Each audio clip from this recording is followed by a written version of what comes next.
It's a very powerful voice. We know his voice drives social change in attitude, respect for time, discipline, amongst others. But the past few years that I've become a de facto member of the Ken City family, I learned that his actions even speak louder than his words. I've been privileged to walk to his door with a lot of our candidates, a lot of friends who are in dire need of help, and Honorable has never turned his back on us. So for his immense contribution to my party, the New Patriotic Party, of which I'm personally someone who has benefited from his kindness, and many of my contemporaries who have benefited from his kindness, I say God bless him. Also, something happened that I thought was extraordinary, and for me, it will live with me for the rest of my life. You remember when the Notre Dame Cathedral burned down in France, and a lot of millionaires lined up to make donations? I said to myself, this will never happen in Ghana. But to my surprise, when COVID-19 struck, one of the big stories was that Honorable Ken Ohene Japan has donated 680,000 Ghana cedis, beds and PPEs to frontline health workers in this country. That is one gesture that really touched me, because for a very successful man who can find ways to vaccinate himself, protect his family, protect himself, it was never about him. It was about his love for Ghana, his patriotism, his selflessness, his kindness, and to see all of us protected. Also, I observed that anytime I walk to Ken City, especially around 10:30 p.m., I see long queues at the premises of his media house. And I ask myself, some of these queues are even longer than what I see at the various hospitals. But to a lot of people in need, that is their first consulting room. To some people, it's where they come for confessions, among others. To find a very successful businessman and politician who has not lost touch with the masses, who listens, who young people feel comfortable to walk to, I told myself, wow, this is one person I want to emulate. So I pray to God that one day, if I become as successful and wealthy as Honorable Ken Ohene Japan, may I be as kind, as selfless, as thoughtful, and as someone whose desire for wealth is only to change the world and make impact. So Honorable Ken Ohene Japan, Ayiko, may God bless you. We are your legacy, and one day, whatever opportunities that are available to us will be used for social good. Thank you. 107.1 Suni High Omanfm. Abusia yemu akwaba yemu achi asanto akwaba.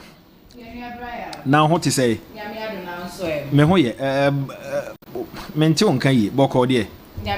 Okay, kasagu microphone ma efa mame na Adiachi da fufuro nie. Adiachi. Yes. Adiachi say ya enkunimdie e na obi ahwehwe.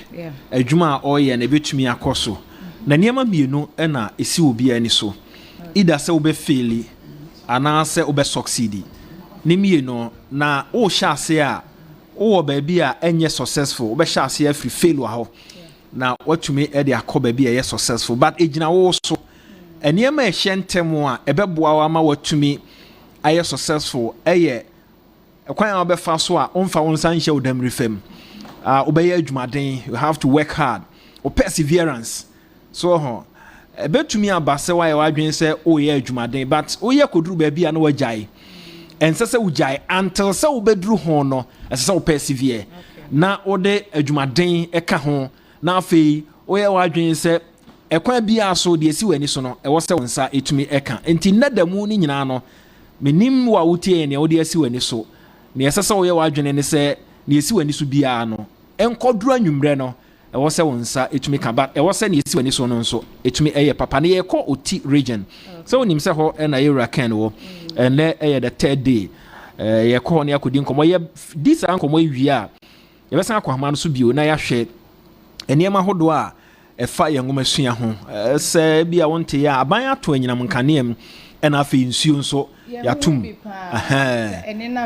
yes yɛatom nti ɔman no mu yɛ na ɛyɛ den yɛmɛyɛ ɔmkɔtwerɛ wase resource ɛbaeɛ aban asɛ ɔpuhyi adeɛ no sɛ nkwadaa no na ɛnsua adeɛ na ebire bi atwa mu deɛ na yɛ makwan mu ɔmo yɛ ne ɔmo apɛ but awofo a wɔmo ne wɔmo ma no te no ɛka sɛ saban kasa wɔmo ne aban nya adwen san sɛ nkwadaa no wɔmo na ɔmo sua adeɛ enti bibi wɔ baabi a yɛntumi nte aseɛ yɛbɛdi saa nkɔmmɔ no nso ɛwɔ nwoma sua mu na bereba mu a yɛhwɛ the structure yɛwura ken sɛ nyankopɔn yɛ adom na ɔbɛyɛ mampani a ɔno nso ɛde ɛbɛba yɛbɛhwɛ no educational structure a wɔde ɛba of course yɛn nyinaa yɛnim sɛ waka sɛ wohia certificate nko a na wayɛ adwuma enti ɛno nko a no sɛ sɛ ka biribi di kyerɛ ɔmanfoɔ no sɛ the structure a wɔde ɛba no ɛyɛ different from a normal one a yɛayɛ wɔ Ghana ha yɛnim dada no enti saa nkɔmmɔ no so yɛbɛdi ɛna yɛn nyinaa nim deɛ ɛkɔ so wɔ bɔko otumfo anamuntu a watu afei ɛna ɔde nhyehyɛeɛ a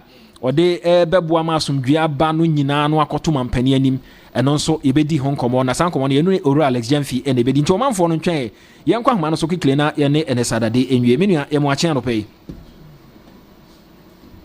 NS morning. Good morning. Boko dear. Pressure keto bi na wom adwuma no de koso kama. O can say pressure wo mu apese o kire say. Oh, nantie won say de kwantu mu na and mixed feelings. And je wom because yenam ye bo apro ko share delegates na delegates ye ahokeka ne nije a omodi share ono na de nije aba na unse nantie no so break akra wo enti unam u kodru baby u be kasa kakra no we share nipa kakra nantie no so de break akra ba enti mixed pressure ne ye adwuma ne pressure na nije nso wo mti e be fa no sa minua oti region mo baby a mo hyase e de free mo akọ day 1 day 2 e de na wo hu yo me da sepa de mi hu ni de mfe no aye di hu komoti awa baby a wo be ko no tumu mfe ken pampina aji baby a enije wo ho delegates ni oni omudi nkomo a na enije aba utumi hu se no ase abranti bi na mam menya nje kese pa o se friend se scario said na ye call ho no na wa brande owo abobo ya ibi o se o painter by profession na wa brande abobo ya na nje o de ba ho na do because when o drew ho no na nje aba o munyana ken mro ken amadia NHF MPP die na ye jija nisa. In fact, shiankro for ye din komo wo dem penin for adada for no kra uni omo din komo a utumi say emuda hopa. You see the most important thing na me hu wo ground no ne say nkrofo agiken na tumu ankasa na eno ya disede a enra any and then some crime na me de two delegates ni mu ye engage wo mo a eni say ye nam kromwa in fact ye drew kro bi so me we fi kro no na me ye gina ye na o ye bisa direction na enkrofo no enhu branding ni ye enti ye bisa direction na ye ba betu na oba ba ku hu say ye ken o si ken a compre ko wo say de omo ka compre ko no ye fani kakra na omu start mi say na nipa dimrika free abontin ba say omu hu ken poster keke ken car branded keke enti ema menya enije pa say Kromfo no peken. Womo a omunye MPP for kura peken. Enti this delegate for ni say yenko na yen sign fan ko wo hobium na enra na mini say mini one station di nkomo ene e ko fa enkomo a yen kasa yen nua ba ko a ono over the other side okodi wo baabi yen former minister nitiwo ekodi nkomo wo baabi say omodi owura ba omia ba NDC for nyina be jai no mo aba be ka MPP ho ama ya to aba. And na many radio station din komo no bi sa me na me ka chense data no support no because from 1992 ebe pimo ene obi ani hono mu a wakọ election a wadzopo votes heavy to say yeni ankasa yen former vice president Dr. Mahmoud Bawumia it is a wo hwe ne saadia na NDC for na anka omo be join here no 2024 no omo ni krom ha. Number 2, we share the northeast area yeni ankasa yemampeni dada Dr. Mahmoud Bawumia we share northeast area yeni home region no free wale and this our region near ono ne region apart from wale Kabiru oye MP eneno oye campaign say a san say no ni obana no wo dada na nya adwene na owura Bawumia no support oba ni nti se mo anto ama Bawumia omu be blame ono Kabiru apart from sa Kabiru campaign no ye na wale town a bebia owura Dr. Mahmoud Bawumia free na nkasa otumi wini ye no all the constituencies are a war region nina MP bia enya ana candidate bia enya ema echen owura Mahmoud Bawumia ono ani fie MP bia ni hono mu a owura Mahmoud Bawumia EBT no apart from Kabiru and Kabiru nso was mainly because of what I just said say ono no na omunya kasakasa kakra omutweche ya na omu nim say owura Bawumia support oba na ono oni wo mu anya adwene nti say ya nto aba mana eno ko ahemfo ne nan so ekosreye ko nkrofo kromfo ho na nan so na ekosreye enye fa disrede na odikoto omo anim na anka wale ni krom kura olusui it is our campaign na omudi ato form na omudi ka che nkrofo say Bawumia na odi ne ba ye uko areas bi enra ye call baby ye call last tumuru me rezi wo ho say wo share data na MPP obi akosoro 31.3% and owura Bawumia drop ye 2.1 million votes owura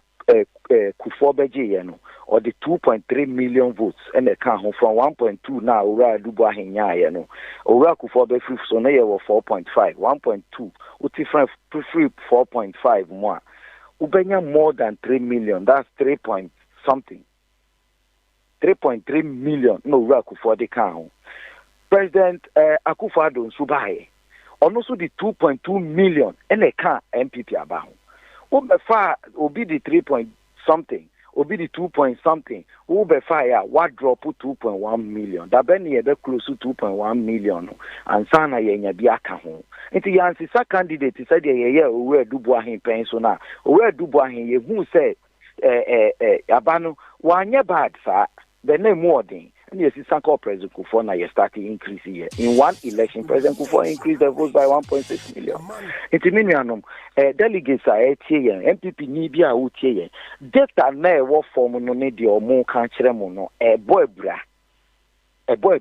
Omo de aka nine pe ba ye. Say em say minim so omo agya ya. Afa omo agya. Aka nine pe ne dem say atonsium. Because I can't so data no support.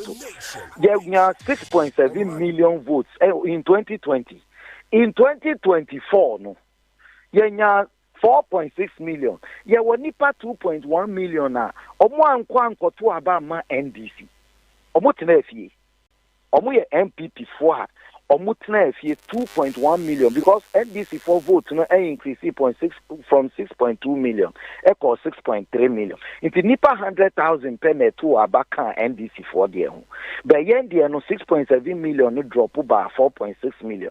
Inti delegate bia wotie ni enka 9 still one more etna fie na omo ankoto aba no say yes is a candidate na ye ade a omo ani beje ho na omo ba beto aba enka na ye wini aba no e wo fie ansa na ye kwa akoto aba no.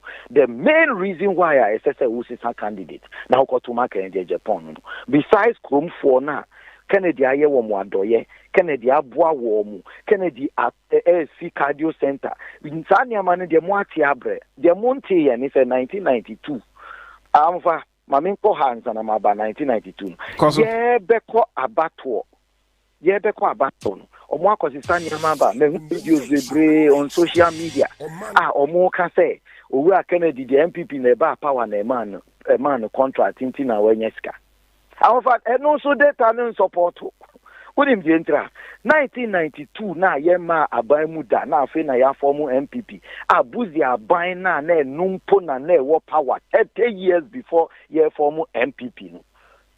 And Kennedy Japan party no $3 million in 1992 $3 million that time na said CD ne ye fan say 10,000 multiply 3 million by 10,000 you are talking about 300 billion.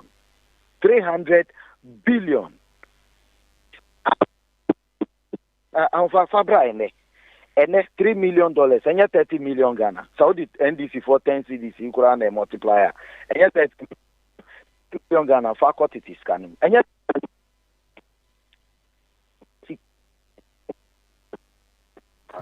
And so sound no a breaky kakra position who ye na yente won kan ye me giri se enkomo no emwa do re ne sadade e ka team Ken ho sese ye ka se o mo T region na ye ne no di nkomo me nia wo teme nka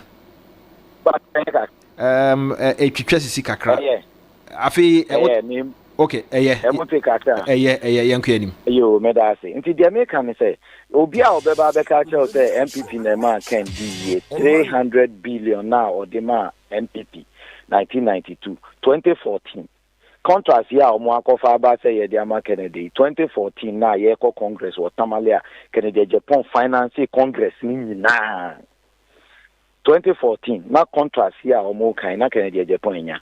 It is the akuma. It is about the heart because encrofaji contract a change then su party ni here sika ye hu wo mu but Kennedy odo a wo ma party nti odo a wo ma delegate nti odo a wo ma oman we nti onu kakra obenya bia no otebi bua oman no Ghana for nim say Kennedy di doctor for nwotwe eko India eko sua ade so omumbra na omumbeboa akuma yare e wo Ghana ha omunim nti niama we no okay catch the delegates no omubo mu trinko sa na eniji aba nti sre na ye ndie ye sre delegate for etiefo obi biara unim obi a ene ne nkasa said nipa obeji tumi ama MPP 2028 no eye owura Kennedy akompreko e Japan kona koto Ken e Japan number 1 on the 31st of January. Na ye nyina ye nhwe nhira Nyankopon di bedi e kira man ya over. Quick one na fi yanku yanim. Womo a mo ne womo di nkomo no enclave amakom sese no womo chese womo hawe ye den ya. Okay, well area bia ubedru bia eni niama edam esi omani so be dey a dominate pa employment for the youth. Ejuma embrantie so mu benya ejuma empanimfo ni nyina utunu se areho semni se MPP and delegates no nipa majority dodo na eye empanimfo oti omu dwene omu ma ho omu dwene omu nananom ho omu dwene omu eben wo omu ho se bibi papa ma empanimfo we enkrofo bi si ye betumi atwen but sankrofo we no omu nimre emre no eni ho ma wo mo because ye delegates ne bebre ye mpanimfo enche ebedu mfie du mfie du mienu obi ye ready so obetwen wo fie no prejudice na Nyankopon afre dodo na boa odi be boa party no gina ho ma party no somo party no na eso amma mfa so amma no nti na ye ka say we need power and we need power now. We need power in 2028 NDC for settings here or modi bo man and why nyina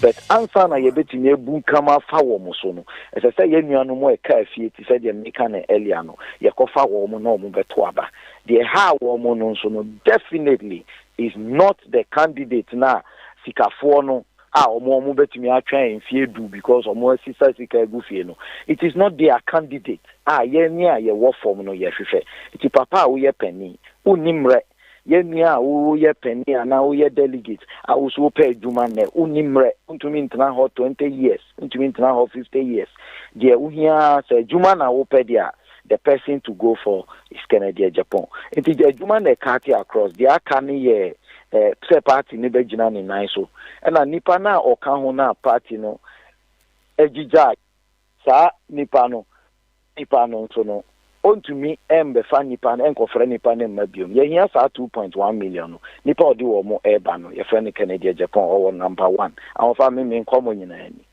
minu ya me final question convince me ayato abawie ni ayede ne ko yes wono ne aton dada eno argument a ekoso yen share down for message bia maya a clear cut message I dey call 2028 but na ye kan say ono na ya ton dada the t-shirt e wo ba bia na very question na mama evidence na dada say from 1992 ebepim 2024 so pa mesa ma o data na ya mesend ya ma mo fan to screen so ni ani hu nkomo say from 1992 bepim 2024 obi am drop vote da na am say 2020 yenya 6.7 million votes 2024 yedi abano 6.7 million no esansuma abaako ona okoyira am 2.1 million nti o etiefo me breaking it down na ye nyina ye nti ase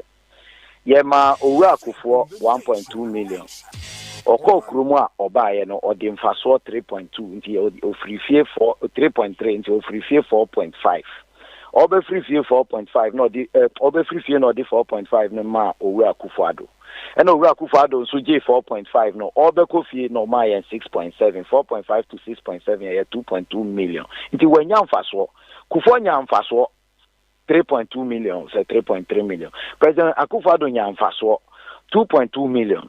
Ye de koma ye nua ye onmo ankasa omu nua kuma ni omuba.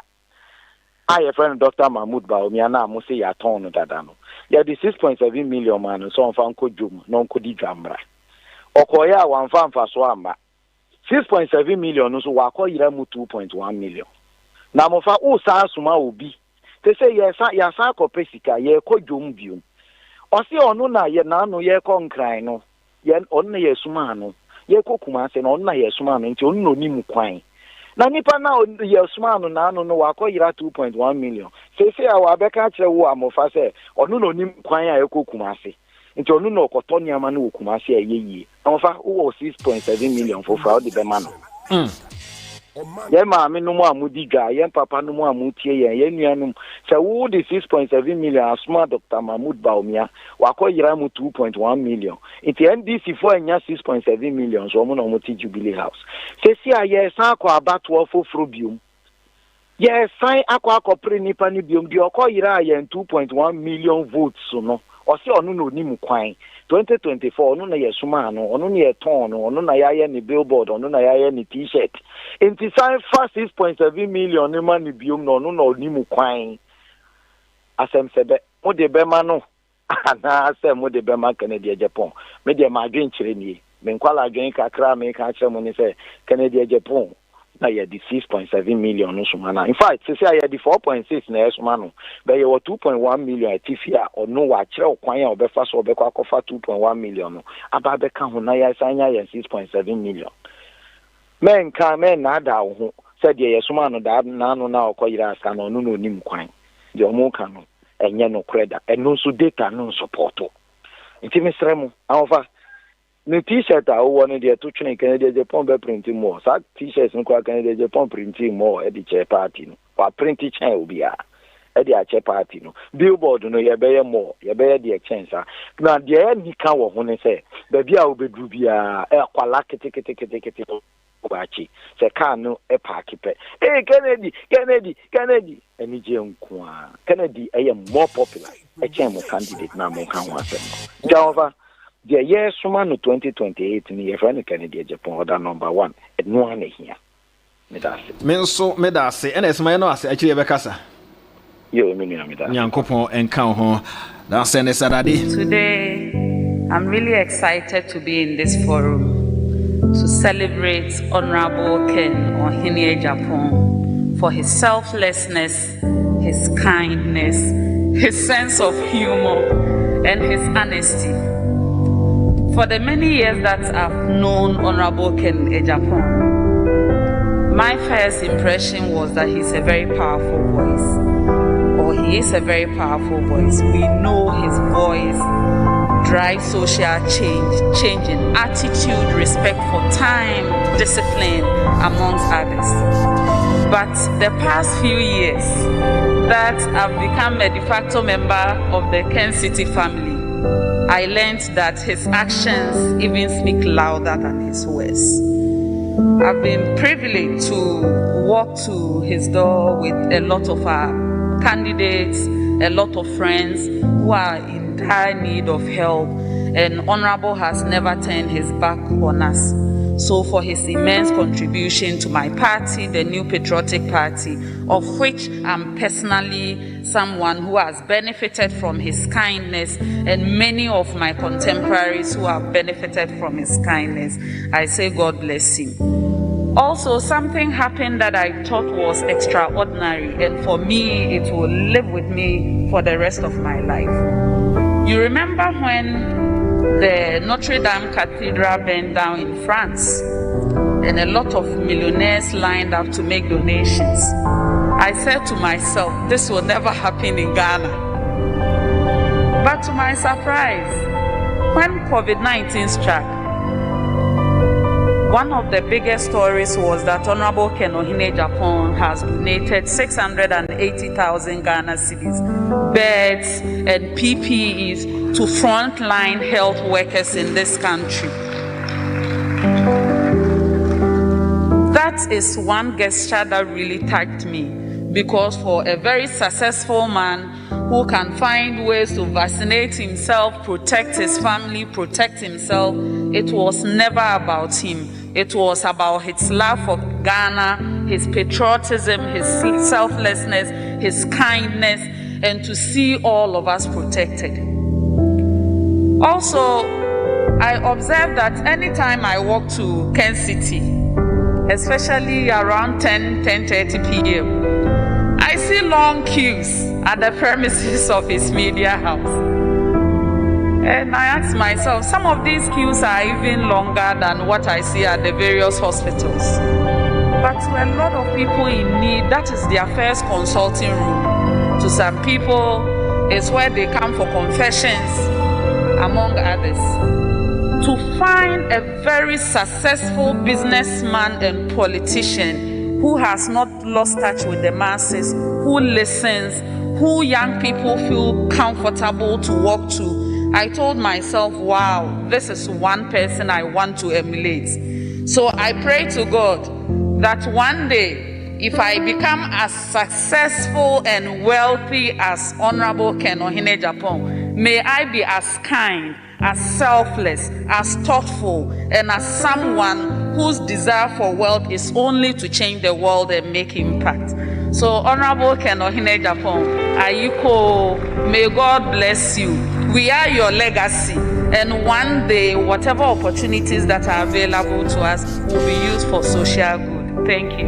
107.1 Suni High Omanfm Edin Komo many asantwa na ewofia. But on Facebook, more demo messages aba Bernard Ni Asare Mame Ena Wase. Good morning to you. Nafi Eugenia Labi Apia says vote to save Ghana and vote number 1.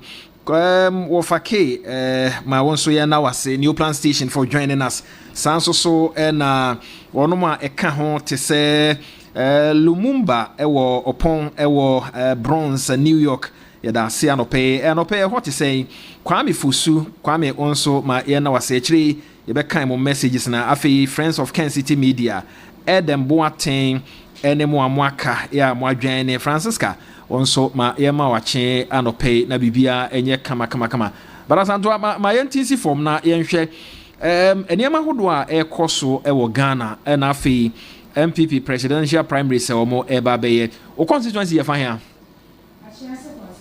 Achiase oh what about ora kofi mafo uni mo polling station di minimpa di o hia abase emewa anamase ewa anamase okay moto about why na cause MPP we oh ye krom ho de okay meka ne say even Achiase constituency no MPP for a stronghold into ye ho de MPP na edi nkunim wo ho okay especially mikroma na maase mikroma na maase de MPP de minim ne betimi asesa o madwen edi afiri ho omodo MPP pa afi wo mo pie koto abasa 2024 abatwa eto ye no wo mo hye de MPA no mo si die ntia oh Brian dudu na wo mo MPA no na wo mo kase MPP amanyoku no ebenya atumi no edidija ekotie bi once awofo wom ebi ma polling station executives ni ade and especially me krom MPP for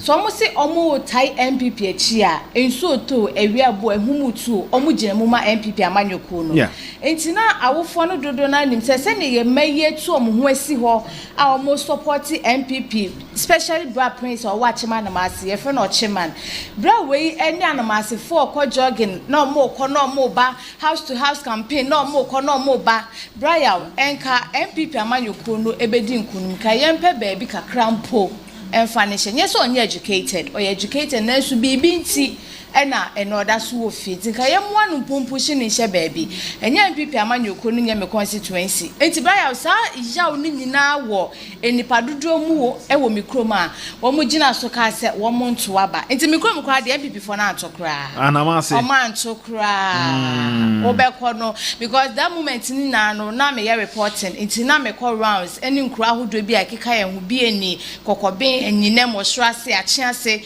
ye kokọ ho nyina obekọ no o man to aban even Achimoda obekọ police station bi wo ha number nke bi enipa be 1000 to aba wo ho no obekọ na MPP nipa be 50 na akwa akoto aba obetina ha kopem time e beto aba ne be wie no ne nipa be 150 MPP ne beto aba adan ya ye nto aba bo sha hodo a ye nya free na nadan kwa ekufu ade mampani dada ho no wo be ye bi na emu duduo na na ka omo expect no amasa amfa ma wo eni se didija na duduo na complain kire ye no enu nti e na omama MPP for no omankoto aba na wo constituency say na se wo tie form a omo boabo omo se duru ho na yekoto aba ombeko Brian na wo twetwe mu mikrom na ye break ye wo anamase enti mekọ ho na me delegate na mo ye krom ho no minim duduo na enti me ne duduo na akọkasaye ensem omo kan se nana so far as awo Owura Kennedy a compare kwa Japan afa wa adwuma ewo Omanfm aye na wo kan city media ninti ye beto aba e de amano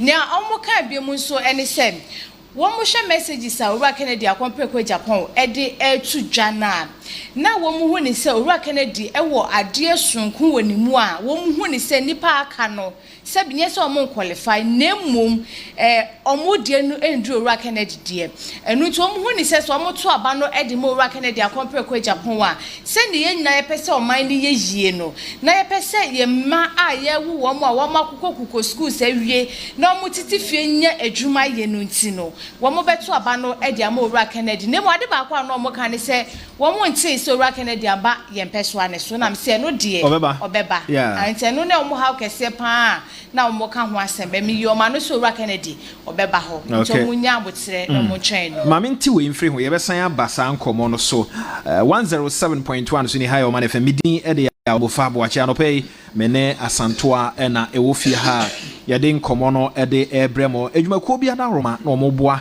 ama ye de nkomo no e de abremo Abokobi Area Rural Bank misro se wo pesika e de aye adwuma ko Abokobi Area Rural Bank omo main office no ne Abokobi lorry station no ene hwe ni mo misro so wodru ba bia obehu aboko bi area bank a wo de wura mfa ho atade a wo hye wuram ne kono omo ni nkomo so wo pese wo ye plan de ma wo ba e osikasem ho ayie ho ana wo pe bosia to ka wo pe bosia to bibi emfa ho se osika wo controller osika fa controller na se emfa controller wa bi account na se ncha da nya adwuma kono mo renew ma wo mo osika bebre wo ho mo from manfo se momra na momra maji bi botwefo momfa mani nkire aboko bi ora bank sanso so ena ba bia wani bebo wono maso ye no bia so wuramu a wo se me se bra na baji sika yenkwa homa no so na yenti we nso emfa emfiri ho ora Alex Jemfi me bo nwamane se enwuma sua ehun nkomodi e wo ho ena afei chieftains nsem a ekoso oboko ya wotumfo etu ho na monra nsem ode ba ye ne be pese ye ne be di ho nkomotew na afei yasan aba studio ha opani ye mo ache Cancer na ho ye. The word no pipe. We jama wani chire court no no. Ayo. Ma ka jo za kom no de. Ade je no wan ko kom bia. We be fi mra no. Amara de Bible say the daddy na yede. Ese daddy ano. Eno an yede policy law no. De bia ni yesna ko. Ni de bi so ye djuma. Ade so mo man. Enra ye hye nkomase efa mpanimfo a ene ye yi wo mo electoral commission ho nsem nea ekoso chief justice afei yesi OSP me hye omanfo boss ene ye de nkomo no beto aso na yemfa chieftaincy ho nsem nea otumfo anamontu a wotu efa boko ane babi ye du sesei nsem a ye tie edi frifikesie mu no kire se afanu no mienu nyina age baby a utumfo nam ne kwan opeso ode won mo faso no wo mo agi atoma kase utumfo de na ma ne bo ebebre mampani na fi eho na montuo no ahya ase ekọ na mami ntie o So we are na that me chia won we tie for na me chia me na pene bi ameli tishia o bare ameli tishia de them no ina na o chere general science yeah General say, "Oh, fast, but quite difficult." Yeah, wait. Yeah. When we say, "Council or hidden need judicial powers," because for final judicial power, it is vested in the people of Ghana and exercised by the judiciary. Okasa no dede kakra wom. I am a driver, okay. Okay. And to final judicial power, no, and constitutionally, the arm of government now a friend of state judiciary, I'm not having training. Kwesibu ni buy na tumi no e wo nananom nsem na obeye bibi a friend no indirect rule. Eno na kwesibu ni nananom ahemfo the fa so ebu man and san yenya fa ho dia a friend independent. Enti nananom no oma wo power bi a from customary arbitration.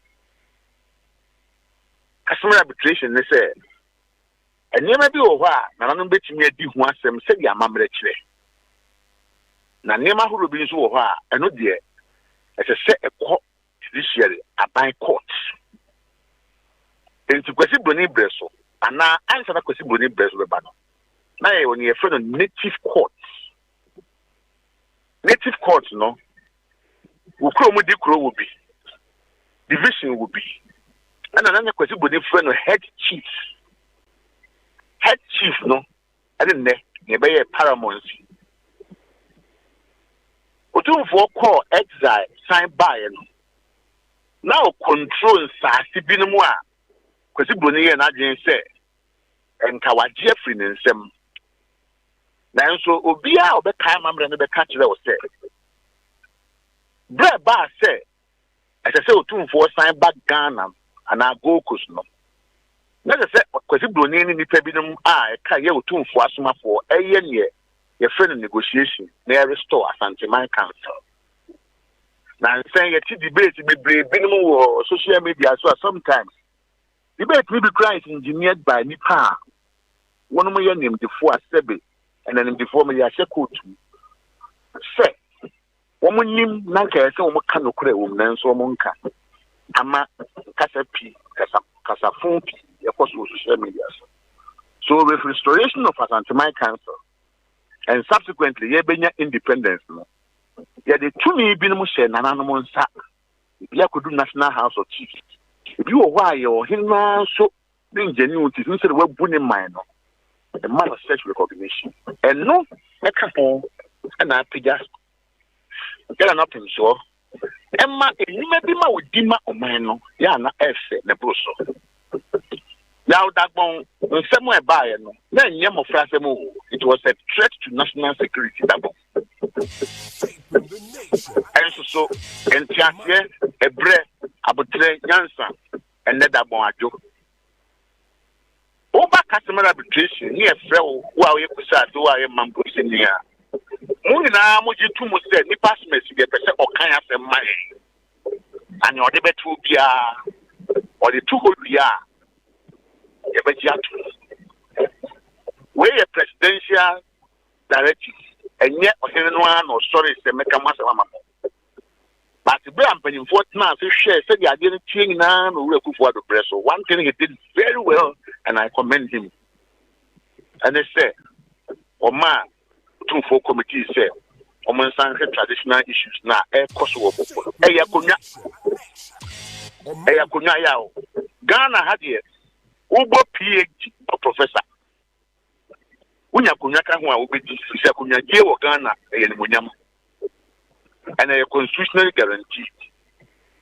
If there is there any sentiment and passions sometimes and yet logical. No. It would see any munyam so we no be no it is a football. But the has reason be am me ta gi abwe. Enti ebere ba say dey adwuma no share lewura nsa no nipa pi bo modern say obebo mpaye no waye bibia abo ama na yeyi. Let me also commend the government say omo ba ye sa de na previous government na start no onom beto aso enti yana na aye na adwuma wie watie obia the submissions ya me my case o mention policy system is very strong and perfect. Yeah, no presumption do which again there, but I can tell you, Rara Chieftaincy, I'm the one doing it. And you bet they will proceed there, and they said, what was them, and my account men and brothers here. And the lawyers, no, and they are finding me no in us to say, one of my cooperative, no, my boy, am I a timid, no, a citizen. We here to study security for on the ground. Maybe a some no final no coping kum and I could if I any baby mother. One more young ma a day and in Gracia and the security issues were pre or man. But we a very commercial place. The here said a bomb who buying. Woman in I Ghana, she got I a day bobino. Say, young Jenny, they are friend to here. They are the young kuna pre toka MWE. Now these are my initial comments, and we congratulate our national. And I say, what you never do, baby, I will say. Mammy, too, I say, Asam no ne Asemwa, a binumokrana or more Susu say, said Asam no share city and on Quebec to me. On train home far in free more. As I yes so quick, my name says Anna Uhunwa. Yo, and okay. When we say a crew had here, you will nipa make up of Biano pay who are poisoned. Na at the pie, you know, say free one woman and be wha. Na almost to say any ye. And they be also what they say. Eh, be a Ghana, say I am man of some say, yeah, a dear cobe, be another cabiano, who bless you bring your once a maca. Now, yet to say. I said, what the best say and the day. Krumha or Hinibia or Tinakunya Sega Mamretiano. Sawa Hino, or when you need any book. And there were people who were worried, say, why here and amount for their politics? No, no, Master Cassetia. You ran a state to a kid, Santa Macunya. But there is risk everywhere. And I think say so far so good. You are one more day at distinguishing. What cut what did I say? Politics is a tool for no nakuna. And the young will be now one tia cankwa and not the bayajuma and ebehano. Young go for my cancer, funny maybe my way. And yes, we need to make use of our institutions. The here institutions, the bayajuma, na abuama omana kwanimu. Yaya man and kwanimu bias our 67, 68 years independence, and reflecting on why any almost three Malaysia and other places.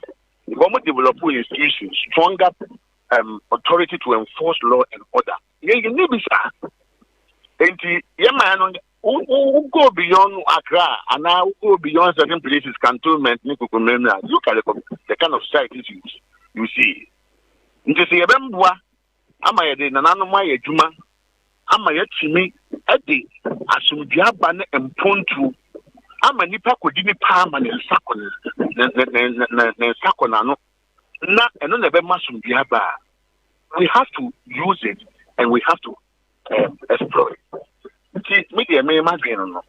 One more concern beyond a concern it has not been established. At Yura with the Yafe or the pretty. This is not the first time Yura was settled traditional issues. I admit that Boko was a very hot issue. Now, cost to Omanfm be military security for me. I mean, you are Juma or operations. Be my it will come and then the night back one say. I mean, you have been a Kuma, the night back one say. Yam per se, Sadi the Cosso, then for Beckley or Monto, now be them. It is another case, another CSC. Now, be when the concern will be Casa and China.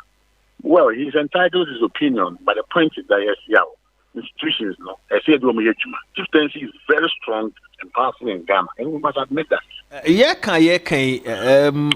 Bibiano, Ghana, Hani, Ayeno, Amanyosem, o party, no tradition, Dankwa, Dombobuzia, and they one more presidential primaries, and when she share a course on Uguswa will follow.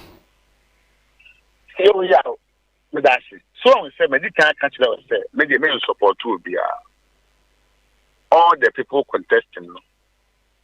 One man a bar say, ye mao mo kwai. Na one man and 2 franca, a ma party. And see, for now, no penny for say, oh my, you know. So be a concern on Franco committee. Oh, it's a way internal elections. Because no a dose one a weekend party no already the party is very very down yeah. So we been to we are here one party no spirit no come from ground. Na there be I am meka and for nothing na CBB ku you yeah. No be any bullshit. CBB for any bullshit. CBB for one year and the bullshit 1979, 1980, 81. And to national organizer and officers maybe at that one and then party internally. And they said, Omama Dr. Liman, and your focus when Yabotre and now when ya Asumja or the Bayer Jumano and the Ma Rollins and call for fine of the good CPP. The good CPP now pet are you true a bino and a CPP one penny for free as they continue Rollins and pay push. And this life now, and your principle. Now, yet, my name is Bush and you know. And just here, maybe because of Tina MPP, I have said it a lot of times. To me, and could give me a kuma before. Now, after almost yom who said almost some would change. You think I mean, yeah, and I'm a teacher, waiting, and I'm a Thomas. What you say? Now, what about the activists on the ground? They never did them. How many of them have lived for them? It's a first say, young people principles, no system, no yet fair to everybody, and yet transparent. Well, we lose, no. When we say we lose, we for ideas, because we remember the days of the Rocha and Money, and didn't work. Dr. Prekonomo days where ideas were the guiding principles of the party. There will be our one, there will be our of course, who is a campaign, I will be candy away. I made him say my focus on more of monetary contribution. Young follow service, commitment to duty. You will need to be as soon. I'm a junior crab. I'm a sick. I may be more exile. Because we see now for JH such people have to go into exile for nothing. Just because they were being pursued. Such people have to go into exile for nothing. Because they're from a city do more. What church I couldn't more never from Kosakus before. Because refugees go pay Jumaye. These are people who are commitment to the party. They do more crowd my bushia. I passa. Jabba. And the Jabamu, because of commitment to the tradition. Some when they see a man called for Kai. That's almost a penny dear. On a show Cassan we. Now, man, come service spirit now, for the year to man. Arampons, 1992, Okotoni see. No, this is Kada Bama or the Boachi, the new patriotic party. Into the coming generation now, Bano, so many we are almost maybe. Fast service, no, me yai, Machia say, Minami say, as much as I concern, no. As I said, the greater interest of the party. You address it. Into internal, where the members will say, Casapino, who here, or concern, Faco Committee, no, Oquango Canawano, Chiroko, no demand the written response. You are funny when in the year, then that one you can complain. It is a maybe be answer now, a year election, maybe be an a pay. But at least, since me established, say, by us being skill at no in favor of anybody. Now, my system now run it there. Now, that is what we are all looking for. My main for in chat or man or my way, SHS, or me. No, that's the blame. Yeah, me and SHS. Maybe I'm a free education. Maybe I'm a fund for free education. And I'm on record to have said there. So we're good for the kind of in school. And I want to sit down and I want your car fine. And can remember pay. If we say, yeah, we know in any say, we am soon free where we do and then we must. Yeah, I want to say, yes, sociology, and they are training be a friend, ethno sociology. Unipe Bia said you young now, Unyame Bono. It's not say a polish show, say a kito. In the Wabofra, near 2 dear African traditional value in the say, getting shoe and then Sabakawano. The woman in the end of Cray in the Yatro. And one is the attitude my cool school, and then they do baby. Such traditional values, no. So who is not saying, answer the true formal education? Only pursuing Machine San Juma. Not 20 years, 2.5 official, a 2 next summer with a man in young coupon in the mines one. And only ye. I mean, the man is over level 400. And I'm a son of Fran, I know ye by Yankopon, or no so I pass here, or Quaco join. The son of floor. A benefiter, Nemenia from the state. And that is the value of government. Government is established for the welfare of the people. Abayan to me and Musa Abotain Hua. Yes, Abayan wine and education. The media may come in Quanka, buy some for brain, free education. Let me be brave. Intimate Muneria. There are national school in Guana, wait me a bobra. Name of school dear, a year what can be brave so. At least when your basics no self, who simple arithmetic, what me I can try. And so quality. So one so talent, which made what was so a what degree. And also here. Young focus kakra, any changes kakra, bet me a boa. Am I a getting at a chili pepsi, moment of I hate you, man. So, here is a policy, the Guama contribution to nation building. In fact, it is of this reason, Tina, annual resource nearby, makes reaction no. Now, a hammock.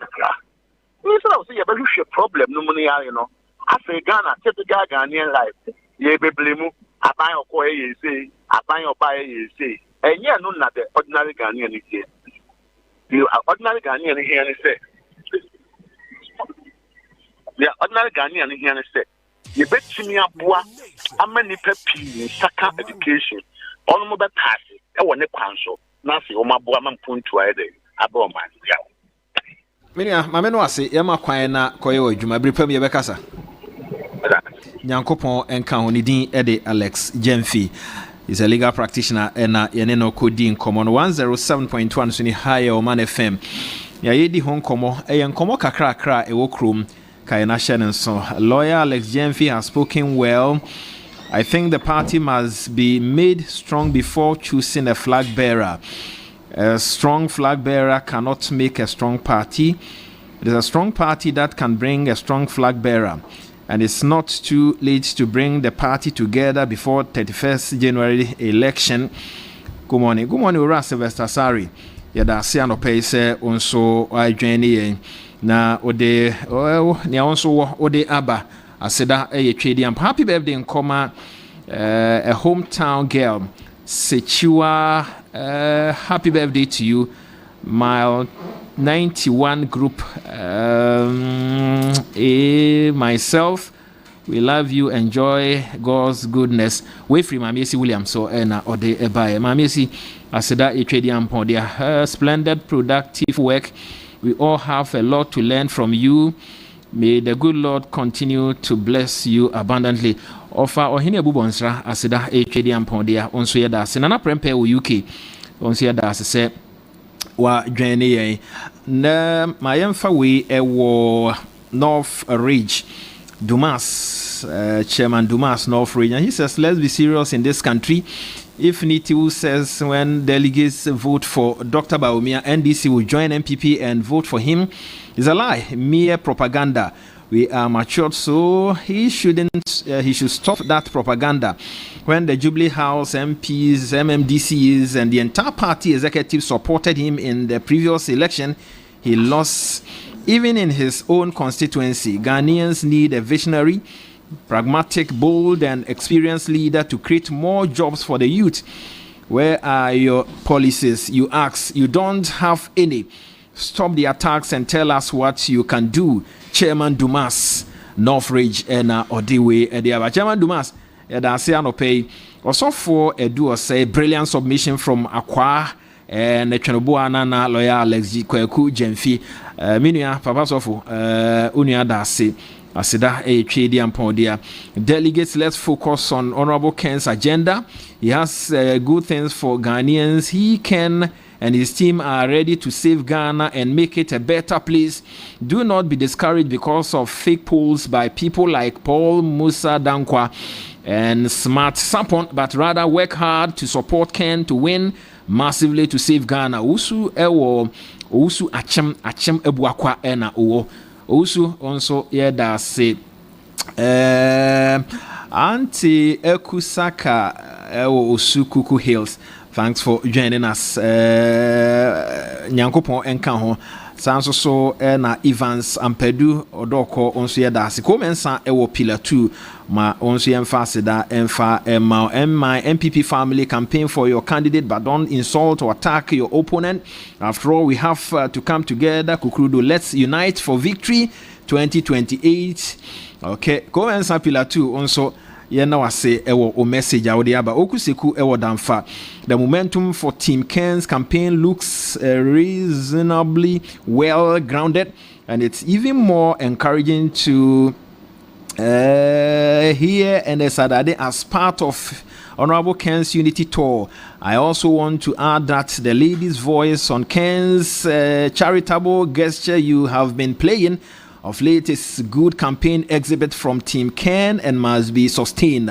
Oguseko medase busuani nyina nso edase openino ewo damfa ena odwande enzambara boko de oba na do boko da nso me wo ye na menchia ofa okukuseku menchia man good morning yeah ojoso ye hwe niema kakra ewo krom na wonim se as I see a casino, PRC announced 9.8% increase tariff for electricity, and then 15.92% increase in water tariff effective January 1st, 2026, after a major review.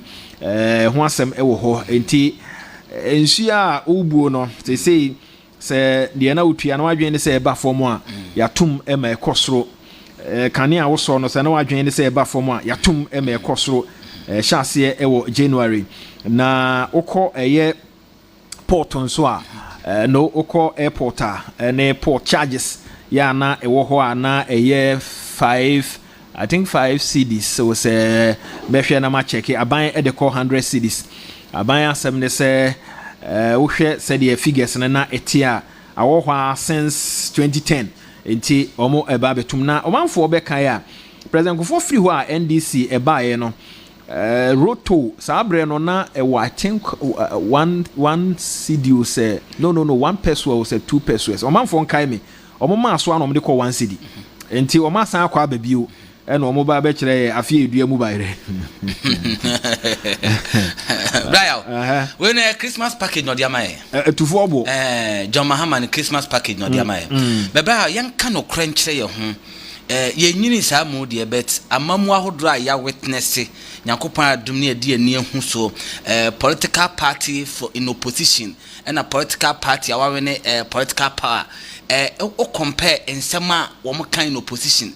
Now, as some don't say, political party, a opposition, Titruni and this Amanukuno. Obano Cacho say the party in power, A or Yamano, Meme Bar Mayan A plus a Blaya or Board over F. That has been the trend. I walk, your sister, Mrs. So, Mrs. Blaya, me say, because me war opposition, dear way yo aim or mounts your crew back, me bar, me mouth jerry come back, me stand some see a parliament way, and a gun afforded one and a GDB name. If I share the way NDC a position in opposition, when someone mokaye no be nim say oba obeya adena mana broso obeya no kwansoro nkoso obeya mache say o how a wutimu kura say enkane na nkane ani nsu no tua 2 series a oba obete so ma afekwa de be 20-50 pesos na betua by na den tesa enu ntina me ka kire delegate ni say onipa ba ko a wa danso e wa manyo sem a ye wo Ghana ha ne nsem a woka why consistency on in some okam why yet just as some okam wokan aka medin fi do obekobe no na wokan na of late wasan so assess the trend of a kwan ya fa so ye ya manyo sem wo Ghana ha no no ene yewra Canada compare kwa Japan ba ma menka sem kire o kaso ono ni the only politician what me identify challenges are every district, every constituency, every region, and in the whole country. And yes, I walk kind of sakeke. Say, NDC ba almost you many ho, ye buy a bema 24 economy. Juma bakono, ye nipa mi and son about the same job, 3 shifts and a bayan on a buyout. One buy a pet. Kakrana wa juma mu a wo ye no ba ombe temneto mu na appointment. E pamo mu na kwotena fie. Ene asat no kasa nei. Bosumi edu ba du mienu mu ne we NDC ntimi pinpointi ade o say 25 economy e kan wasem no we ne ade aba enu ne eda ha e wo ha ukọ abehu obenya bia ebi ni ho. But this man actually say ednyama yedua including non certificate for I wo mamu ha ono de osori anopa me papa na mabe se ofase kan okwakodo banche wakwakodo aburo wakwakodo bayire wakwakodua bode wa manya ni da so se odua bode 1 acre bode no okuani odwani mfin kan ha ma e ma bode na sendua so no na dia no odua so no ama no de opɛ na wakasa wonye ya body na be pro entina ekua no ye no na kwasi kondo gina kwanti okwa na oba be sinachi okwa na oba be sinachi but this time no wa mom hope am hu say eni da so na wode ma no nya ni da so a okase o kodo afo ni keke afo ni si o keke banchi no do no keke o keke na mu omo ni da so say so udua body na utwa body betem kura na say wuntimi ni unu atofo a obetimi afa abefo kwan so adane ani ma won so mfifra wo sam ye no wanya so mfa so. This is the kind of a country as I say you build going forward. This is the kind of people that say you trust woman, you do a man share one month. If you say, me say, and this in some woman can in opposition, a basi na me no kase. By a mamma muba kwa, or Macase, I saw almost stand opposition on my baby. I done him Magana for almost say, sound Nassa, don't do Nassa, and Magana for Yafaso, Bakuklaunya.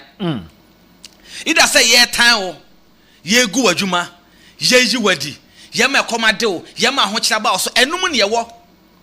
Because in some of these, if what kind of position, no one galam say, you buy your bed, or mobile galam say, iOS. Oh, and can you money in your boy a day? Young buy a could say, or my santum, or my Christmas package.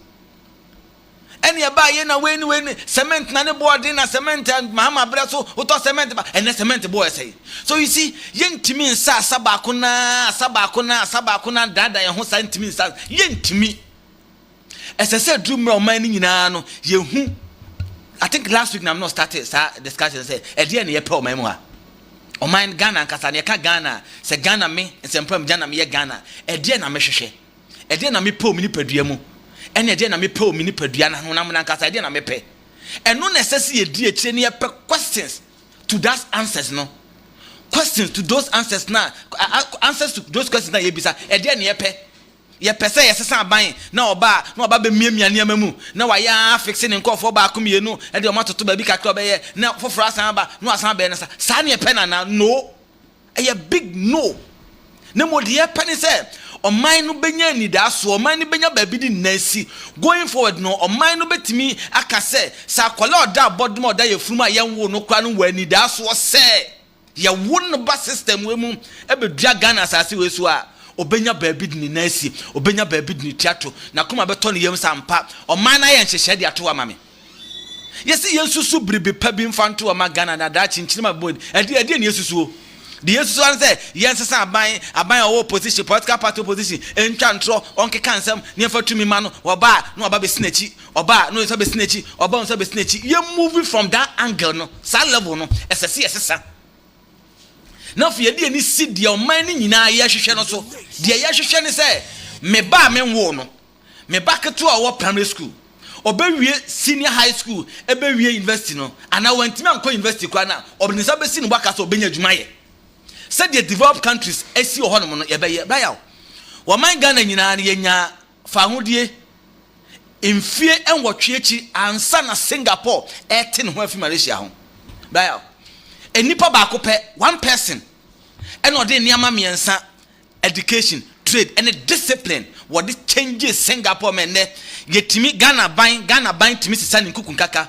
etum panyimfo di na chifia no man panyi dikan na wakọ Singapore so okwa akọhwe Singapore investors so omombla me invest wo man mu e dia na Singapore wa ye ni bi ye woni nyina bi chen wo mo 10 times nanso e dia na aka kokudrofo ni obi a owonim dia otimi som da ye kwa akire ehu se ade we na me ye de ma me fie me ye de ma babusua me ye de ma me ma ebe ye ba ya hwe ma me nka asem to panyi bi wo hu enya sika kakra omukoye adwuma eno munye sika na no bia so obeta so bia ne sika kwakọ investment okogina baabi no eno hu se baabi ota asase no so beta se eya afro mu kakra obi ase o hade ontimi nto hade sikafo ne to usika de koto ebehye baya ena okokoto asase no woto asase no wie ye pe ena developer bi ba ni opposite side ena obeye dune system kesie ede to ho ena onu di develop na asase no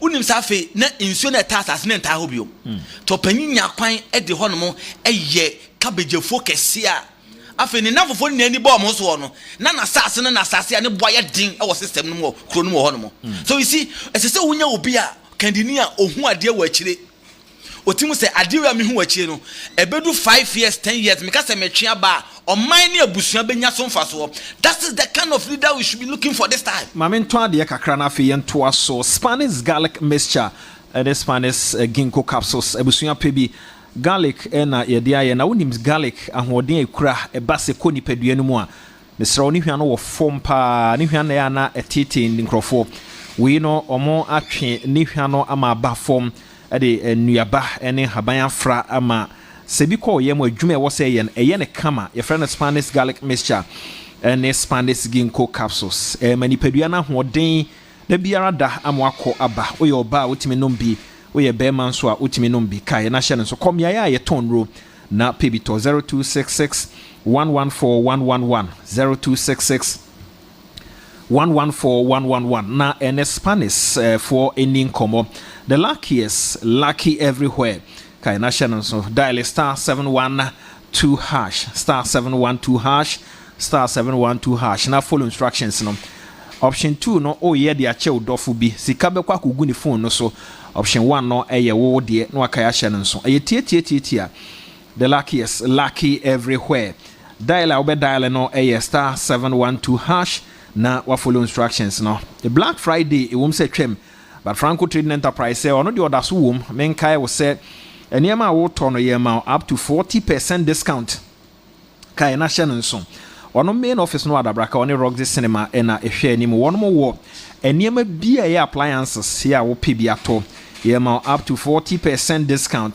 shenonson uko su uko circle oba Madina uko hachu enim ya ye bebre na Franco Trading Enterprise wo gas generator blender microwave washing machine Franco air condition na air conditioner smart TV iPhones Samsung Nokia any name etisa ni nyina no ko ho a e fofofo na ye direct to your shops no ba ko na kom 0246 422338 0246 422338 and 0555 939311 0555 939311 Boachi Natural Health Center ni omo akwadare wo mu pa ya omo specialize eye eniyare misro so wo eniyare akọ Boachi Natural Health Center na womo emwa ete a isi wani so ene yare ahodo aka ni nyina no ade a eye fe ne so kọ na so wo ntimi nya ho adwuma ono mo doctors on very fair se kọ ha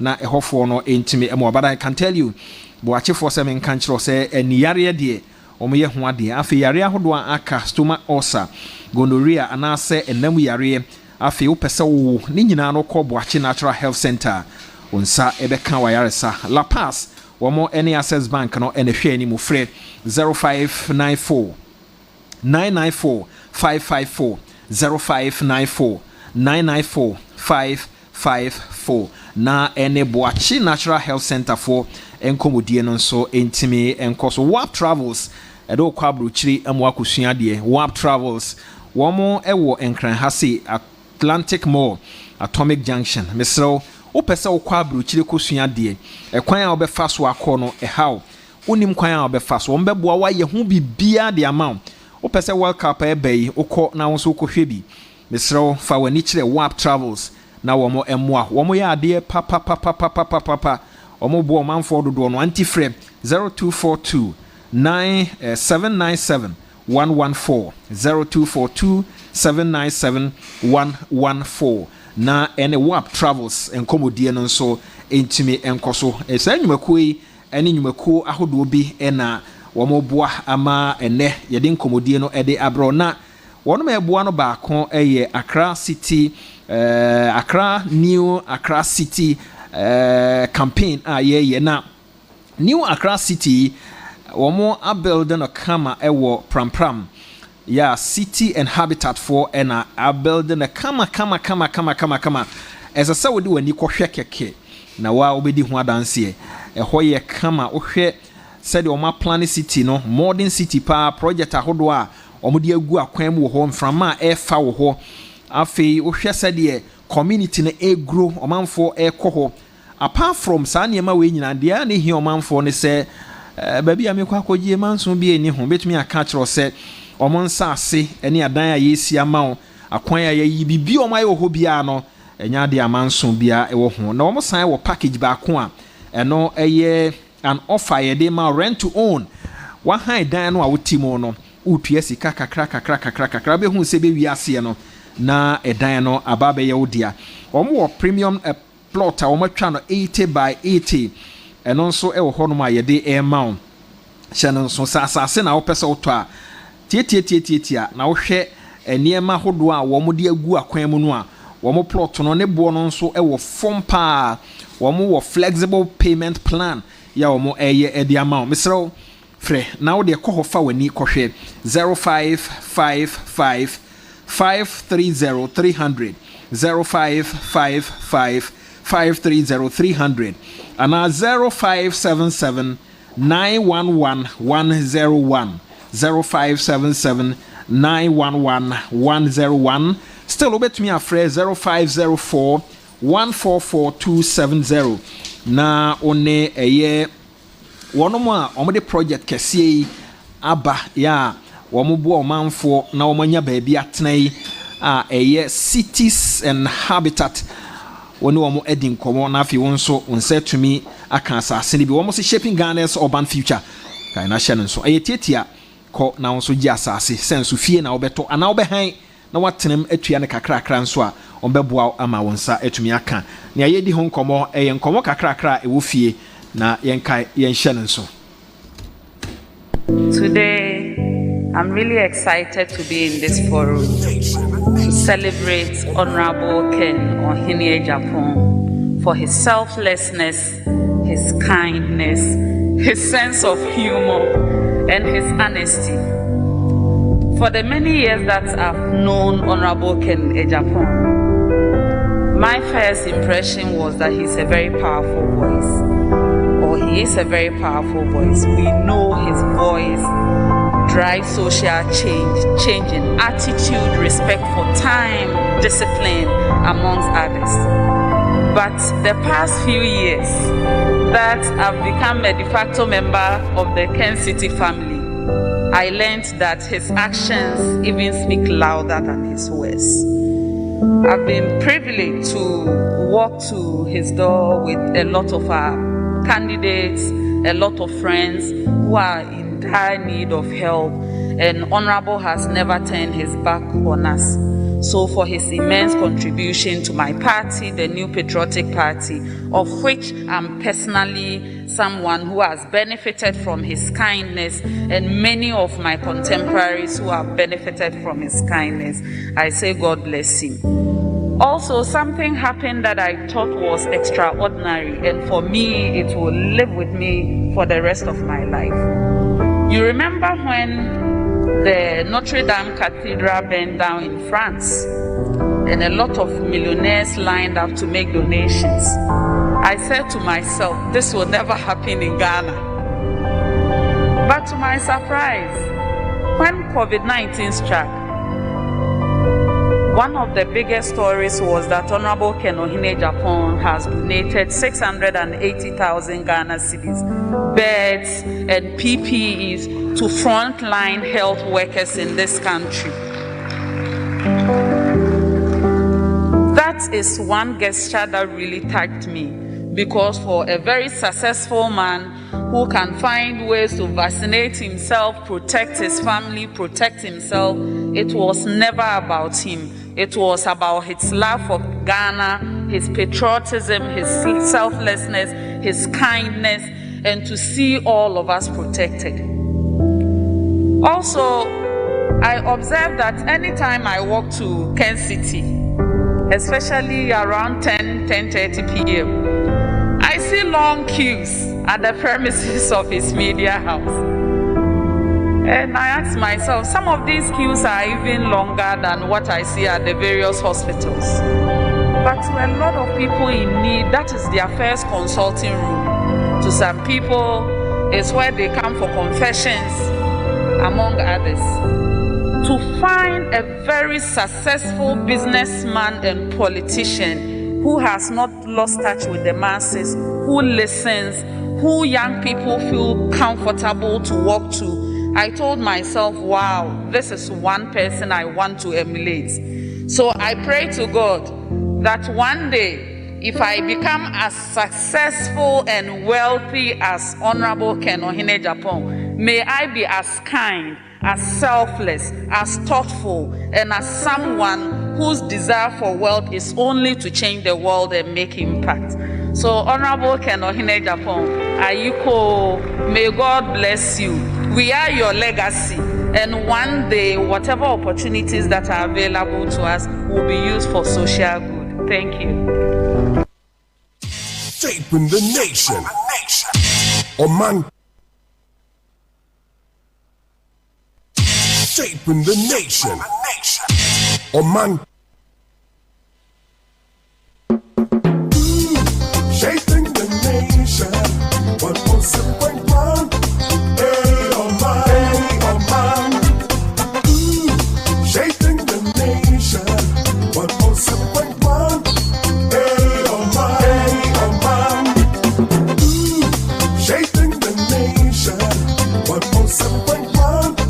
Hey, Oman. Hey, Oman.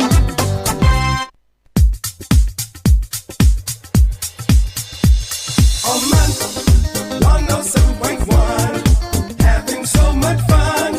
This is how it's done on radio. Oman, 107.1, having so much fun. This is how it's done on radio. Shaping the nation. Oman. 107.1 so ni high Omanfm ye de obonkrata ene mu nsem no to aso kai se Dominion herbal powder ye de tea misro anopa na wape o Dominion herbal powder why o tea kama ebo papa onom wi a 30 minutes achi na obepe aduane adi wo nru ahodo bi e ka ho ana eno nso wanom na afi aboa manipadua na ye complete mo amo edi nkomo e de afa kingdom ho ana no na mo busa se ase omo garlic capsules no ehwa yedin da bi sese dodo no a wodwom ya omanfo to konso atono dodo kingdom garlic capsules ene ne bitters na kingdom ginseng power capsules okwa atono dodo oye obanso anu ato tremendous capsules e de aka we no ye ma no de na wonnom ginseng power capsules na ye mo ahoden na garlic no mani pedua na di afrusane no na afi tremendous capsules na boa ama watumi ayo ba sima prekope ya hye no so Kimberley Avenue or Kanshi Dragley no be kono dodo no awo ho hye no so free 0275804064 na ene kingdom for enkomodie no so entimi enkos won me pe enura eye natural na womode abo mo bra we die yankopon adaroma wo de wani kire Action Progressive Institute school wo Madina Estate higher obe kono no Heneba Center ya eye so health and wellness center ewo ho na bibia wo ho bia ye organic no kreni say ye seats na wo pe nuaba hodo na wo pe nia ya twem nsuo de aye oil nia eye drinks ahodo paste na wo pe ewo ankasa cinnamon turmeric afi esrade ye de sra ene nia ye de dware tea ahodo ne nyina ye organic na wonya we no mu a ebeboa ama watumi asiare anom ebeboa ama watumi asi wasi ginaye e de afa oda ache ho ebeboa ama apomuden atumi akosoro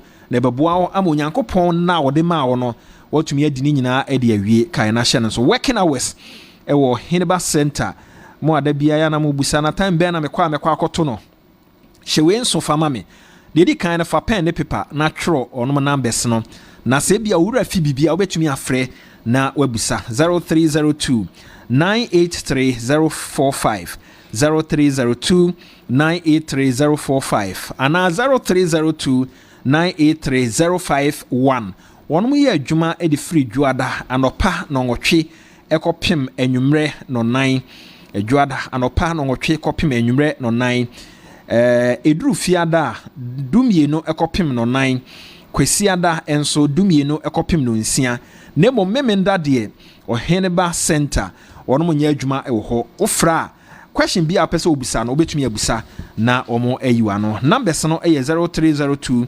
983045 ana 0302 983051 nafi oni wo nkomodie no etimi akoso asanto ayenko anim Brian Omedi Ghana Times na Eshase Ghana Times Katafam etoso enai ena semi ewo na fisem so afọ be de chire ena ede ababeto mountain so was no Xmas for police enti eno ho nsem no e katafa eto so enanti bronya ye ba bedie yi aposifo monka ho mode ani se mo bebo ban na mabɔ ye ho ban se ne be ya bronya be bia nipa ebebu kafa so bia no how bia enkobe chire anopen se mi wo katafa eto so enan katafa eto so enkono o say government to deploy 700 medical doctors to district Minister of Health and I didn't say me ababeto mountain so any abai Ghana man penny Ura John Dramani Mahama was say medical doctor 700 and assisi ano wo baba chiche omumu no makọ district bia se ne be ya pomodin ho sem no ebetimi afa ne ntuma pa efra katafa to so dumienu Ura opare ado emfoni eda ha se no say National digital tools unveiled to address youth unemployment.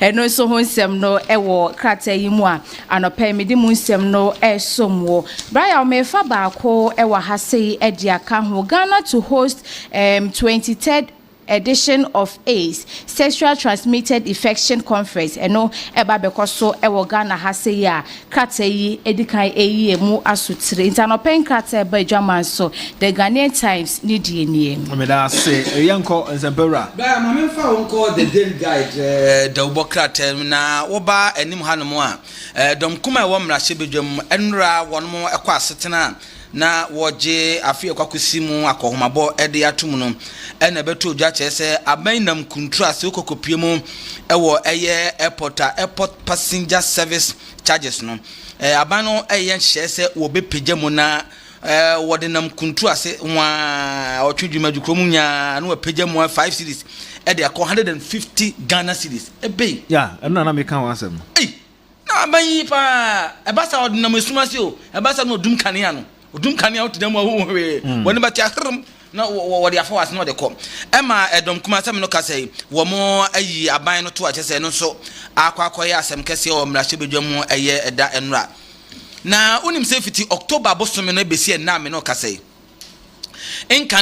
former executive director of the National Service Authority yewura eye osei SB entwi no kasai wodaso ewo aban no kukumu a me no kasai besi ne sika wodi tu ni tru se wontria ansa na watimi akofie eye Accra High Court editu ni tru so besi ne opanyino wonyaye ya saske wodi okofa we enti yesi infifrat na 623 million chopable 25 economy money edan triso besine edan triso abesine no so akwakoye asem kese ewo ehonom na raya ma memfa untu fa na memfa emra mepimo ewo eye katafeto so ensia Ghana Freedom Party se wo mo ye hye na omodi ye mami okadonko na afi na mami wabeye bi papa ene eho akukudura wode aye wonim se wahye man kran pa school no wanko bi homa no na wonim atwere no ntimi ntwere na so ba bi obepagya o man yamanyo osem ne makukudu ye no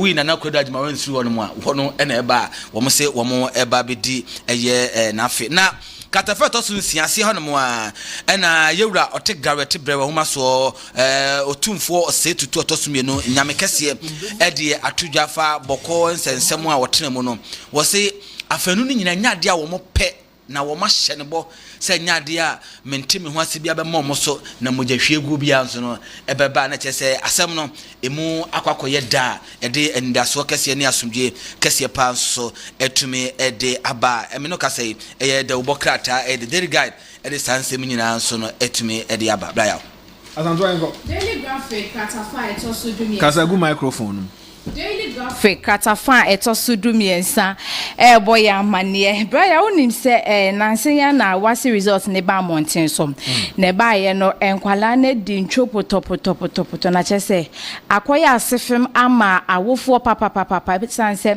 eyesa na ese okwa kocho remedials no wo ho nti awofo na adwa nenumu na nkyeremu aba ewo katafa etoso dumiensa na nipa wode nsem yi eba ye no Dr. Rosemond Wilson or your head of national office ewo wasi ho eno de ababe to jasem enkwada no na mo homoden na nye se bia exams no mo marking no manhwe niema yie enkwada na mo homoden krakrakra subject bit say maths and afi social studies and integrated science no wo mo homoden na afi so no enkwada na de sua no na wo form ni nyina aka ho bie ene ma enkwada yi wo mu di ntwa krata yi eboye mu amane katafa to so miensa ena kasa no se Christmas ya ye ba bedie akwakoba se esese adwadifo etiti wo mo niema so na nipa wo mo hye adwadifo kutu pase wo mo tete niema so sanse sisi ano Ghana yesidi na timeji na ye na ase enye level ma ye na Christmas ye ntimi ndi ni ye no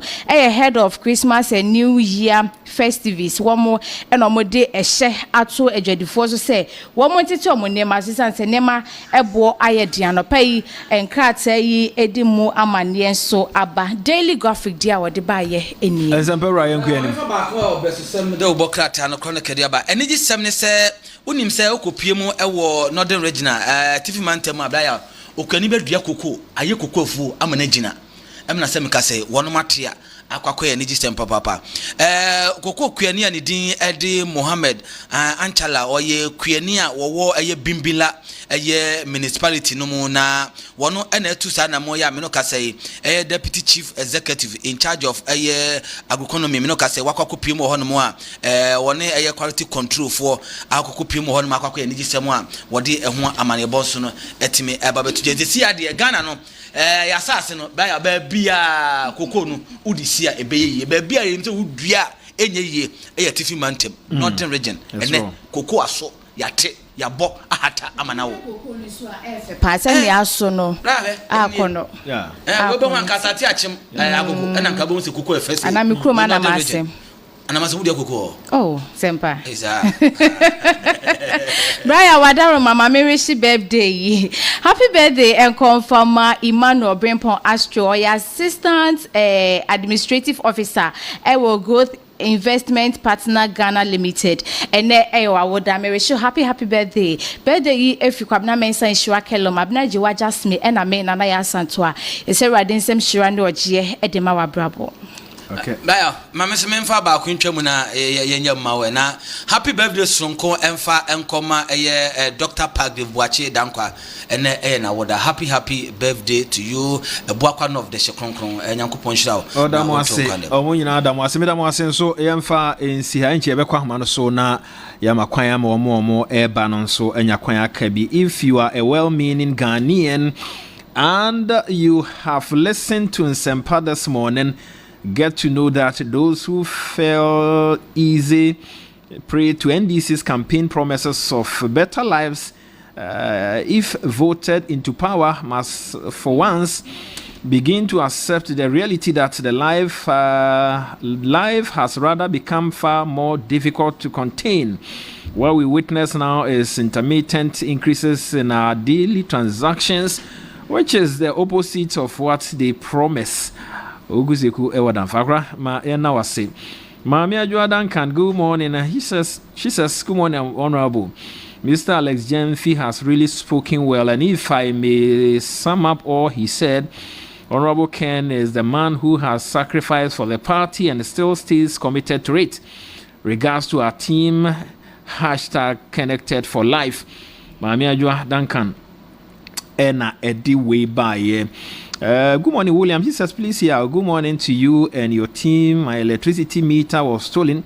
I went to police station for a report. I added the letter to the report to the ECG office. I was asked to pay 3,234 Ghana cedis.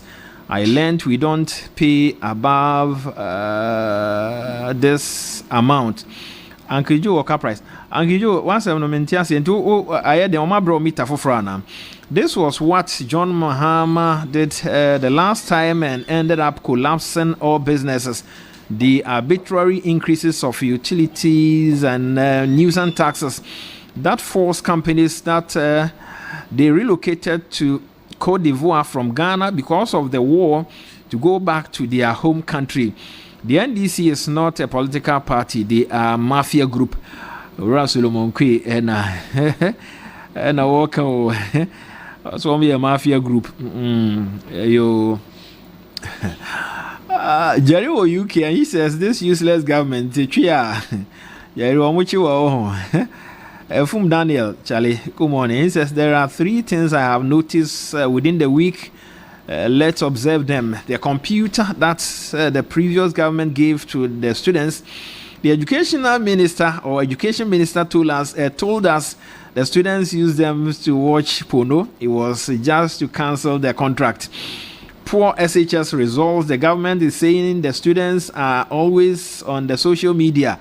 They don't learn WAFA. This is just to reduce the number of students who will go to the university because of free first year admission.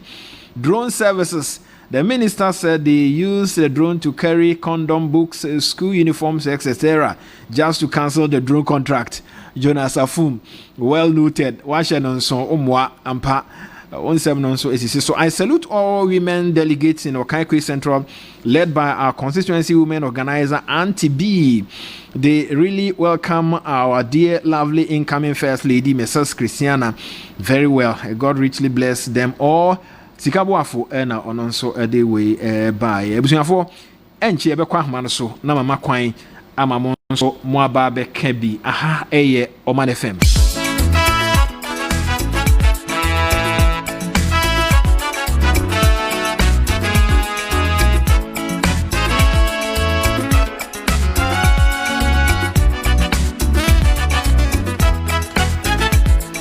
Mamen Kai was JK Industries and Investment Limited for Adaroma.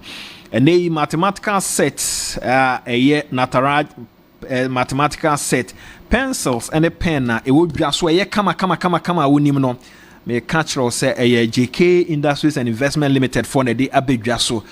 And Crophobia Coffebia be frame say, oh yes, I jai. If we say, Wamunyawa, Wamobecho, Wajinasi, the Abia Aboka.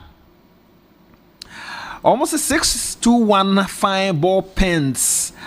Yeah, it would just so ball point pens. It would just so no. And no, they original no. But more than say obebo masuye. Say opese with the pens koche, mathematical set a koche, pencils a koche. Opese yem brand mount bra JK Industries and Investment Limited. Na betu do noyente so mfamount North Industrial Area. Christ Embassy asoro no opposite pair and womo ewo oyira fre 0531 026081 0531 026081 ana 0503 220308 na NJK Industries and Investment Limited for in komo sebeya won so ni ahwehwe no nsa ebetumi aka 2026 wasi will be taking place from April 2026, less than 6 months as compared to the previous schedule. What is going to happen and what is going on in our country? The fate of our kids. Redubuahe ena ononso way by Mayena was say. I think President Mahama and his NDC mafias just decided to fail these those students in order to cut down the number of students who are going to go to the university, all because of free university policy. Richard photo start. I'm for ready at the end of the woman.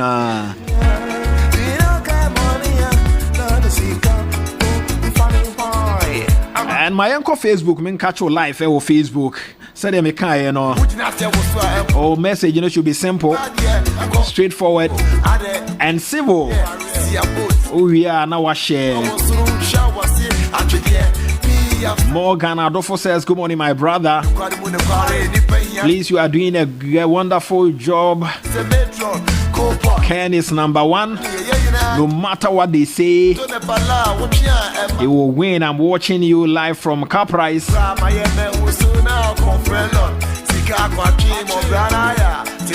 Only Ken can make the difference for Ghana. Francisca, good morning to you.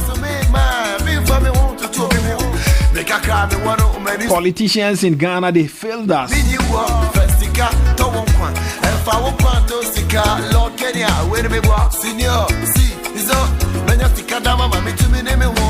Rebecca Ofori says, good morning, Amufa. Please, where is... Oh, Mami Nyako will be back. Mami Nyako share UK. She'll be back.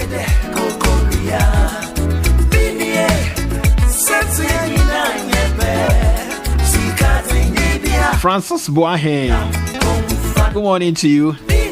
Watching us live. Asadai Trading Ampodia. And on Facebook.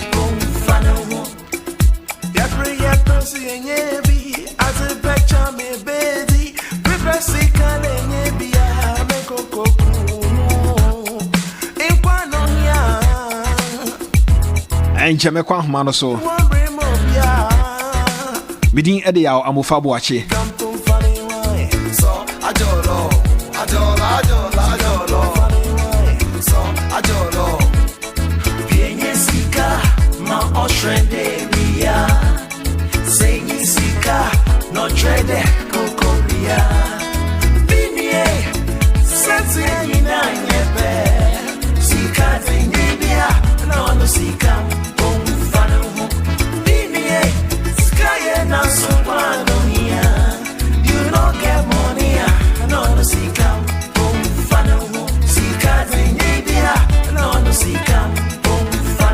And this one is from Lord Kenya.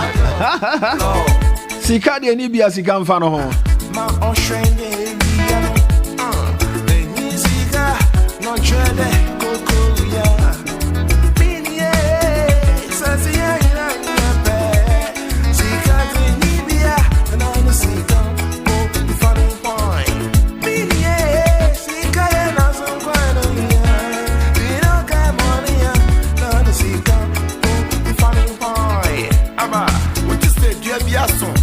Young Kwamano so 0245638748 0508346915 0245638748 0508346915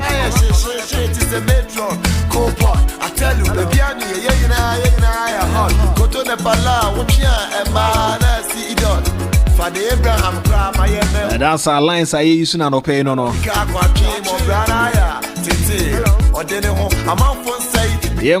Hello, good morning. Good morning. Ma one so kakra ka free. We ka free the brew. Ma yenti. FM na aje brew bi. Nana ma yenti. Yo madam wa se yamfa. Na de ma fe mo nya mo me se mo a se mo be kan hia me papa. Koso. We de yamfa to hu bi e si sepa. Na mo hunu. Ntafo mi no na akasakasa si o mntem. Ba ho de bufu twa ne nua kumansa. Suppose for bachi o mkoye no. Ye ko wie ya se ya de ba ko ba ko tum ba ko so hospital. Ndo tin se ne nua no ko tum no. O dimrika free hospital ho e ko ka se je ne se. Wo se no a ne nua no. Abufu na aba. E no mo e ko ye. E na o mo twa mo nsa. Ba o twa ne nsa. Se o no ko tum a ne nua no. One ono aka no na be hwe no. Cause nsa no ono be adwuma no wonti fa anya adwuma. Nti o mo judge no hwe saa na o se o de okay me de no ho che no nti me sira ho MPP me ameka sese munimi a kambe frem kasa me kasa ho ya pa me da me na che nipa mienu ana ade ba ko a abusua ya pre na munyi ntokwa nkura na ebe na mo hwe mo da achi ho ko send ni ayibia mayai but mo betima boa magana ayi no we sorry I see Ghana ye what they say electricity abu what the electricity ba Ghana mo se rollers anya buzi na be dua nua no you people ba mo ye niema a da achi but mo ti wona mo be kama nkura na hunu ne ye hunu no mo so mo di ndokwa wona ebe yi hello Obani mete onka enti mo be kama ya no mo gina ho na temnie ene ho ahwan ene wo ye sei o program mo ye nyina ka ye na nso so entokwa no ama ye no a sebe ye nim UP tradition no ye te ne yesu mesira mo akufun ko a mo me yamfu nwa obi ye de nya mo me fira no ye kan ye se de wo ye good party no ye nyina ye hu se de nipa ba ko mesira mo So me was can come abeto e na kama cheche mu yupi mu nie makese na kama mo ti station wono mo de ayadwuma na ka Ghana kwana e ba no mu nyina hu se yupi ene abanya obetumi aboa aye Ghana ama Ghana aye krabehwe me da say man fa for hello good morning. Hello morning. Ma oneso kakra ma me mesre wa ma oneso ma oneso ma me Patrick from Adina make a system. ma intio Patrick de mi work and the state delegate say ye for much or muntu mo na book me de Japan. And de mi work and the me say the bia NDC the power. Once you education system no more say na kura ye for much or munye school ye na kura no muntu ni den. E mu asede o dem kura ni be suade. O mu papa wa na me see would be 4 years here we exam some way showing now you see you need to so boy then for an be photo and yet on go to Utakra na sad na ya ka mo do me da say hello good morning. Hello good morning I'm over Boko there oba dia da ma na onfre me da say me brand nti enko na nenko di ni atuma cross e da nyame ase nyambo a ochina onabo da nya enka so oba ya ha yenso aboy ho yi hia no na obeka nsempa tse yempe obi asem o kan say na me kan bi kire ne ndie eno de mi ze wona bo me kan bi nche obeka nsempa da tse nti akosofo a mu tie mi ana opei won kan ne ba bia mo ho na ochina nyina yi hia wona bo kan Japan e wa crosso na nsempa na odi nam no o me kan bi nche yes delegate this rewon abane ye kwotoro papa nsempa na odi nam no eno ne esi tie de yakoto abama no papa no woni pama yin delegate man obi na da yin yes say o pese ye pe kunmidi a no wa press 1 o pe hotel ada no wa press 2 o pe enkugo dia no wa press 3 o pe dachi president dia no wa press 4 and 5 yes remo ye press 1 na 1 no na didi kunmidi e be blen na mi sha amofa me da say hello good morning. Good morning, Mr. Musa. Boko there. Yamiado mam kwa chani me tunu mama delegate. Mirina su abatu mirina su mirina su abatu mirina su to abanu ma Kennedy no mayo mani ye to abanu ma Kennedy no mayo mani ye delegate free abanu ma Kennedy no mayo mani ye to abanu ma Kennedy no mayo mani ye because Kennedy about you, judging whom and if I'm from my home, I'll be saying, I say hello, good morning. Okay, well, I'm happy. We go to a farm call, so Kakra 107.1 Suni.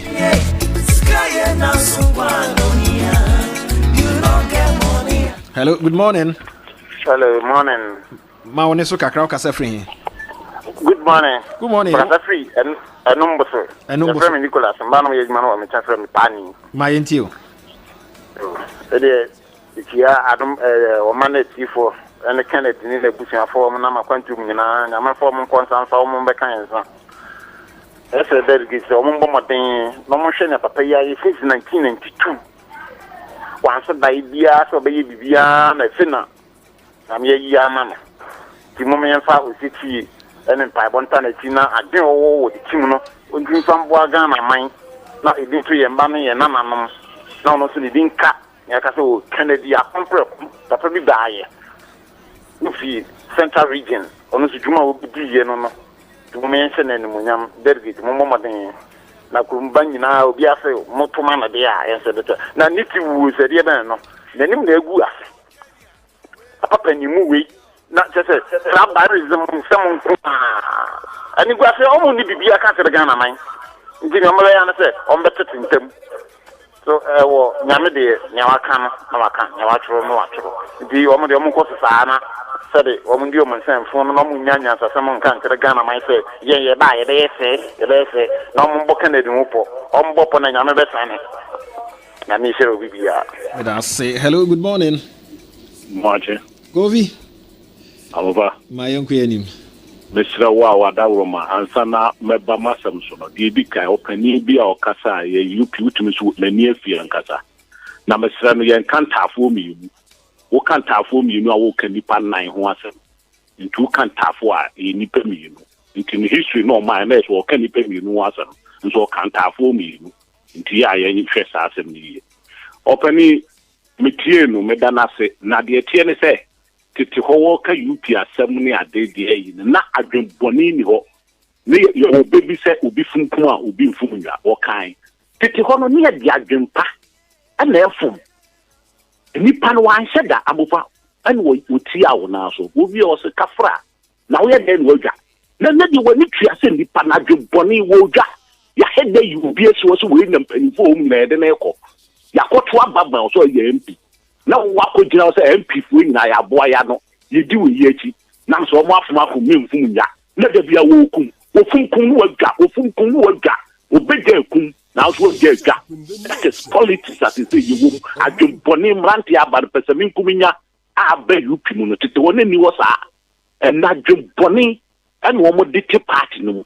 na ka party no na minim se ye ko ni ye ko election na ukudu obi achi wanya yiwi aye nyina ye baako but ne de wukọ se me ka me pewi ne nipa kura nya ne yi wafirim eno gabi o kire daako me ne koin adubu ahia yi ase no yes ade no we ye kufuo nipa ense so oba ha we ye sei ene ene enti sei no so omo fa pepe ye nya dwuma no omo so omo be ye monato sem adiniem sabasa ye best bi a kire wo mo ko si se wo be pere yo e be ye dwuma na du be lusu no lusu ya omo so lo omo say ai nipa no wo lusu ye nkamum e na say we see pere yo ba mo fa no bi a ko fro bi ani da na menia kofi inkum no ka bibi enye na dan ko kufu ado na soro ko kufu wo wini ye no ade ti ano papa no na mo mu nyina fie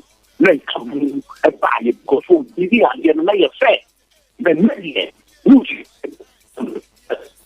ben kamen bi ka unyen kan ko en kire wo mu a edi ani mu na adwoboni a wo de ye no so mo asese mfiri ho a en kanka sayo ya sayo la America su nya America itimi de mesre ti obi a wo ka bi no wo ka kire kofo no ye edi ani mu no adwoboni on bi yakoto abaka na bi Japan wo baby onya 90 something 3 ni amani zero na ye ka ko tu bi mu a me de ye ja no bi oh me see every after ya na me ja se ye mpese ye ka no pretre ye nia no hu so wa ye fum so itimi nye bi si anya ne sa mesre mo delegate me ka kire mo ni da me ka wo ofinkum program so wo bo be ye ye se say Musa Dankwa na sasapo emi ada jeje si won beba o na ba umi edikai na ba umi edikai ye to wo ma ko tue sika enti e beka de edikai wo ye delegate party na ye mo ahye o ene me kwa ye to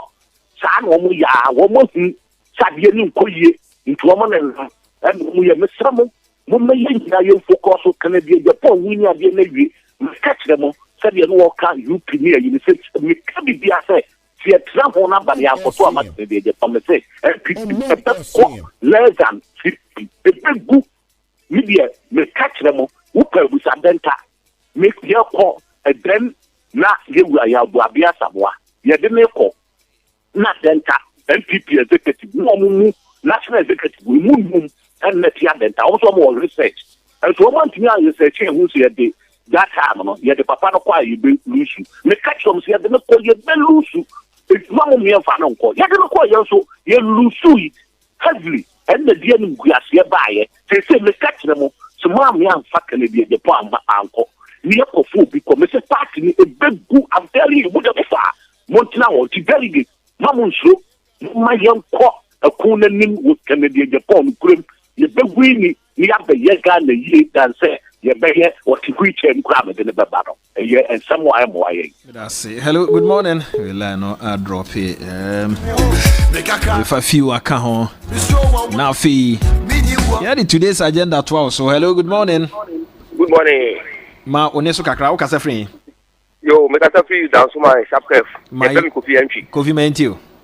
Yo, media, Papa, I should have mechanic.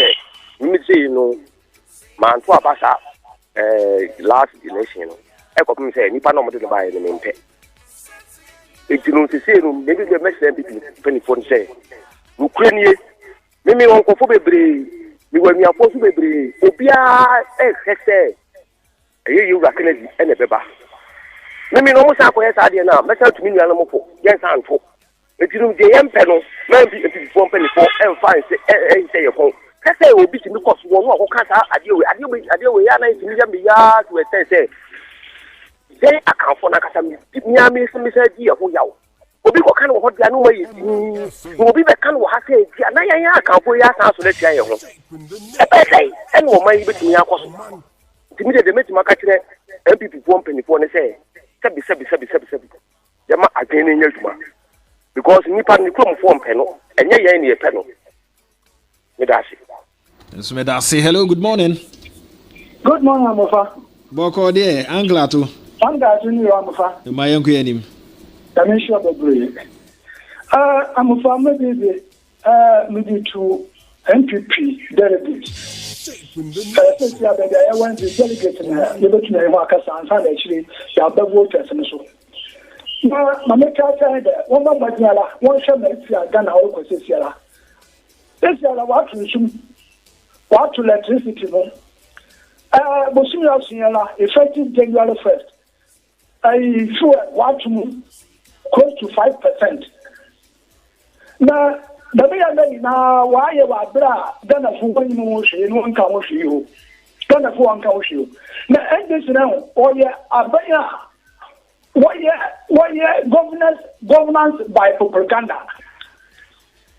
what the ada oye dala sama wo ke dala nto onye won wada bia ye beto abada joba ma oye campaign no na ka do ka ida Ghana fu se mo anhwe ni ye na se mo to aba wo the MDC no wo trada ya ba se no na Ghana wa aton na ka se na no fu yo nyankopon no o de da ma de no Ghana ni wo bura wo to no ni Ghana na John Mahama na agency fu wo bura wo to Ghana na ina ye wo kwado school fee wo ka chewa wo nga wa feli yin se so na boda da mi ya bengalesi awofu montie yo na won ka obi ato abadelegate won ka sense won de ebi edure of ya Ghana ye ni so ni se botu mi a Ghana esi wo paaja mesre won ma ya fi awodin ya fanta onabu kede di akopra kwende for na chi obi na wa ye bi da Ghana ye hu ni enyim ye se ho da so ona ba bo se ta ye bi tia hu ye di da so no ona aye no kwa ibi mesre Mama yada obe edin baba biara no da edin baba biara Ghana be do no say pipi anhwe ni ye ya fona mo ke ga famba ye ba wa na say edin kete wa ba president mesramo delegate mamu nua no be kufufu mi nua no ma shamafo mi nua no delegate mesramo wo me to aba ye fa no mo ke na Japan no ko to o be Ghana fu na wo said mo do na mo ke Japan ba ye be to aba da ba no ko akwadi na na obishi ayi da ke ba we chi oba do ona mo ten wa no le nsama ba no mi awo da ke ba we na atende you know ni na ba kire ja always wo Ghana de o fe ya do na mo ke Japan ba na bi mi get there 25 January, Ghana for delegate. That's it, my for. Hello, good morning. Hello, good morning. Mami you. Opa. Yes. Abra for one make us say. West grammar. Opa.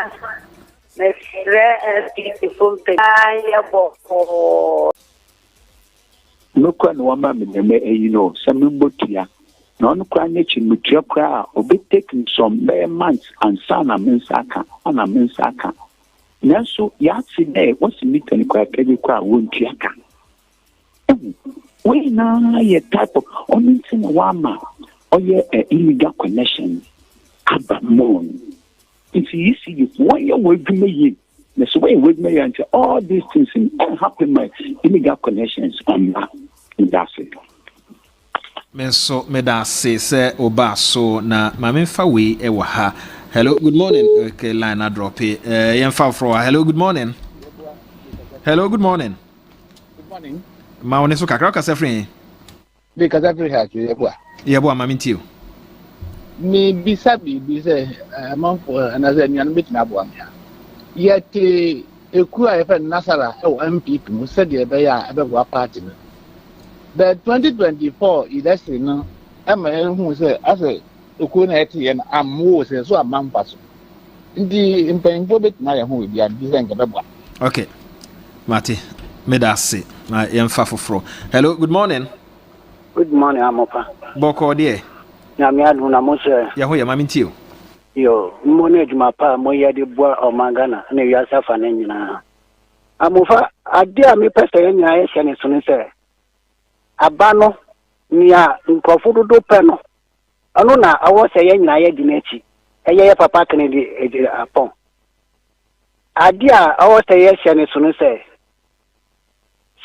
onipa se ade a me pe ne wo ye mame a me so mbeboa wa na se wan ya manu na se wan boa man ka se anu na wan boa nti ye strega na fu nyina kan Kennedy wo ma auto aba no se o mun tuma ye papa Kennedy Japan na fida na ye beto aba no wo mo a owo Japan na fa o mo hwe aba to no so no wo mo mbwe we ni bebre wo mo a mo ya konfo no ma ko jiska na o ma ton a vote na ye papa no hanya no no mo de ama ne pafoforo nti mo ma ye nya ye ni ndao na fi mpa bona otena ye be bon so no ye fa Ghana ne ye papa ahye nyame nsa na nyame be ma ne nsa so na sa ni pa bone fo no mo ba fi akwam me da mo ase. Yes, so yeah da say hello, good morning. Good morning, honorable. Let us say Me ho ye na nso aye. Yes, so adomoni e di ni ye. Ma auntie Chrissy mamintio. Yo, honorable. Me person bisa Ghana force any MPP any Ghana for MPP force. Ghana for ya di ni simple amayen. One say unam baby obi as mo fa Kennedy Japan mra. Mo de ken ba ye beto abana mo. Na fa ye di eden ya hawo. Amofa she abana ye koto no. Ghana for nya bro. Twese ye mai ebre. That am say on ko hwe se no the failure me shred delegates. Me pa cha amofa me shred delegates. Me shred delegates. She ken a campaign o ye na. Aye to say the all national campaign.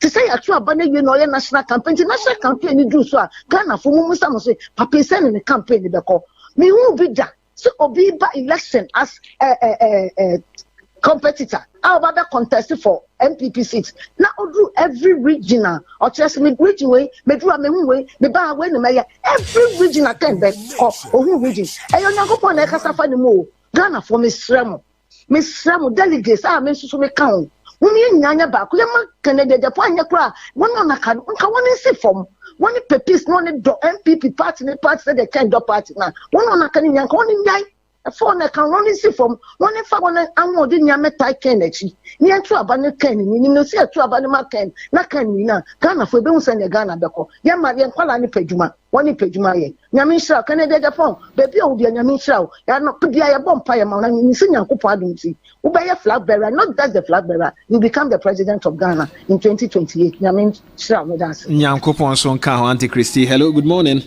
Good morning, Papa. Me da se wona wo twa to mamintio Ambacho me our name ya body ke fi jo koso Zamofa koso ndi intimidation ya amuje si ona bokane kan sui ndi se ba election general election ndi sa won de yana o hefa na so fe mu a every leader so mu so ni tifo mu so ni tifo because se ba internal election on person mu si obi kwan ni mu se ba general election dia no mu janu jane ka manof emle ko to aba ko ba ni se pass o se pass na e wodi ska suma on se ni pani nyano ye penipa yo ku kudru penipa e dey ma Ghana for sport na bokan say e won say past people no e na ko from titi amon kana ko o na da Ghana for the ko ja ko e travel politics no ko go si ko ma for wo mo da enye mu du ni mo ka si bia ye bi ti da pa ma ko ma for dem no go si ba tu so wi su da ni panel di power na be el gasha ba so ba da ni da ni pa no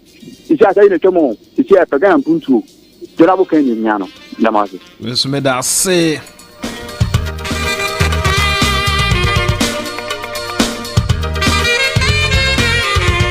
abusuafo hanam de calls ni nyina si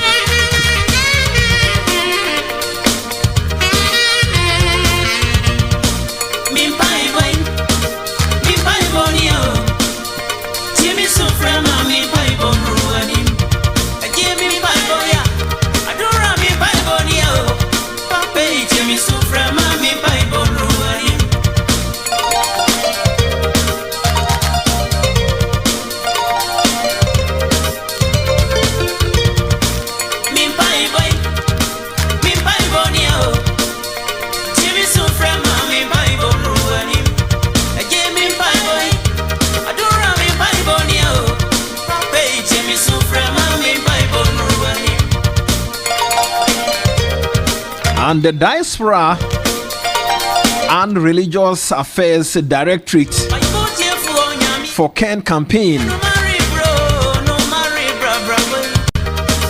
headed by Reverend Alex.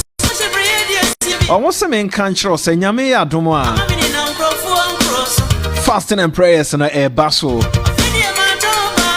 Yawada and Omoidi Siho. And until China 4th of December 2025, Oko on any more bompire Kayera Ken. Theme 2 Chronicles 7:14 to 15.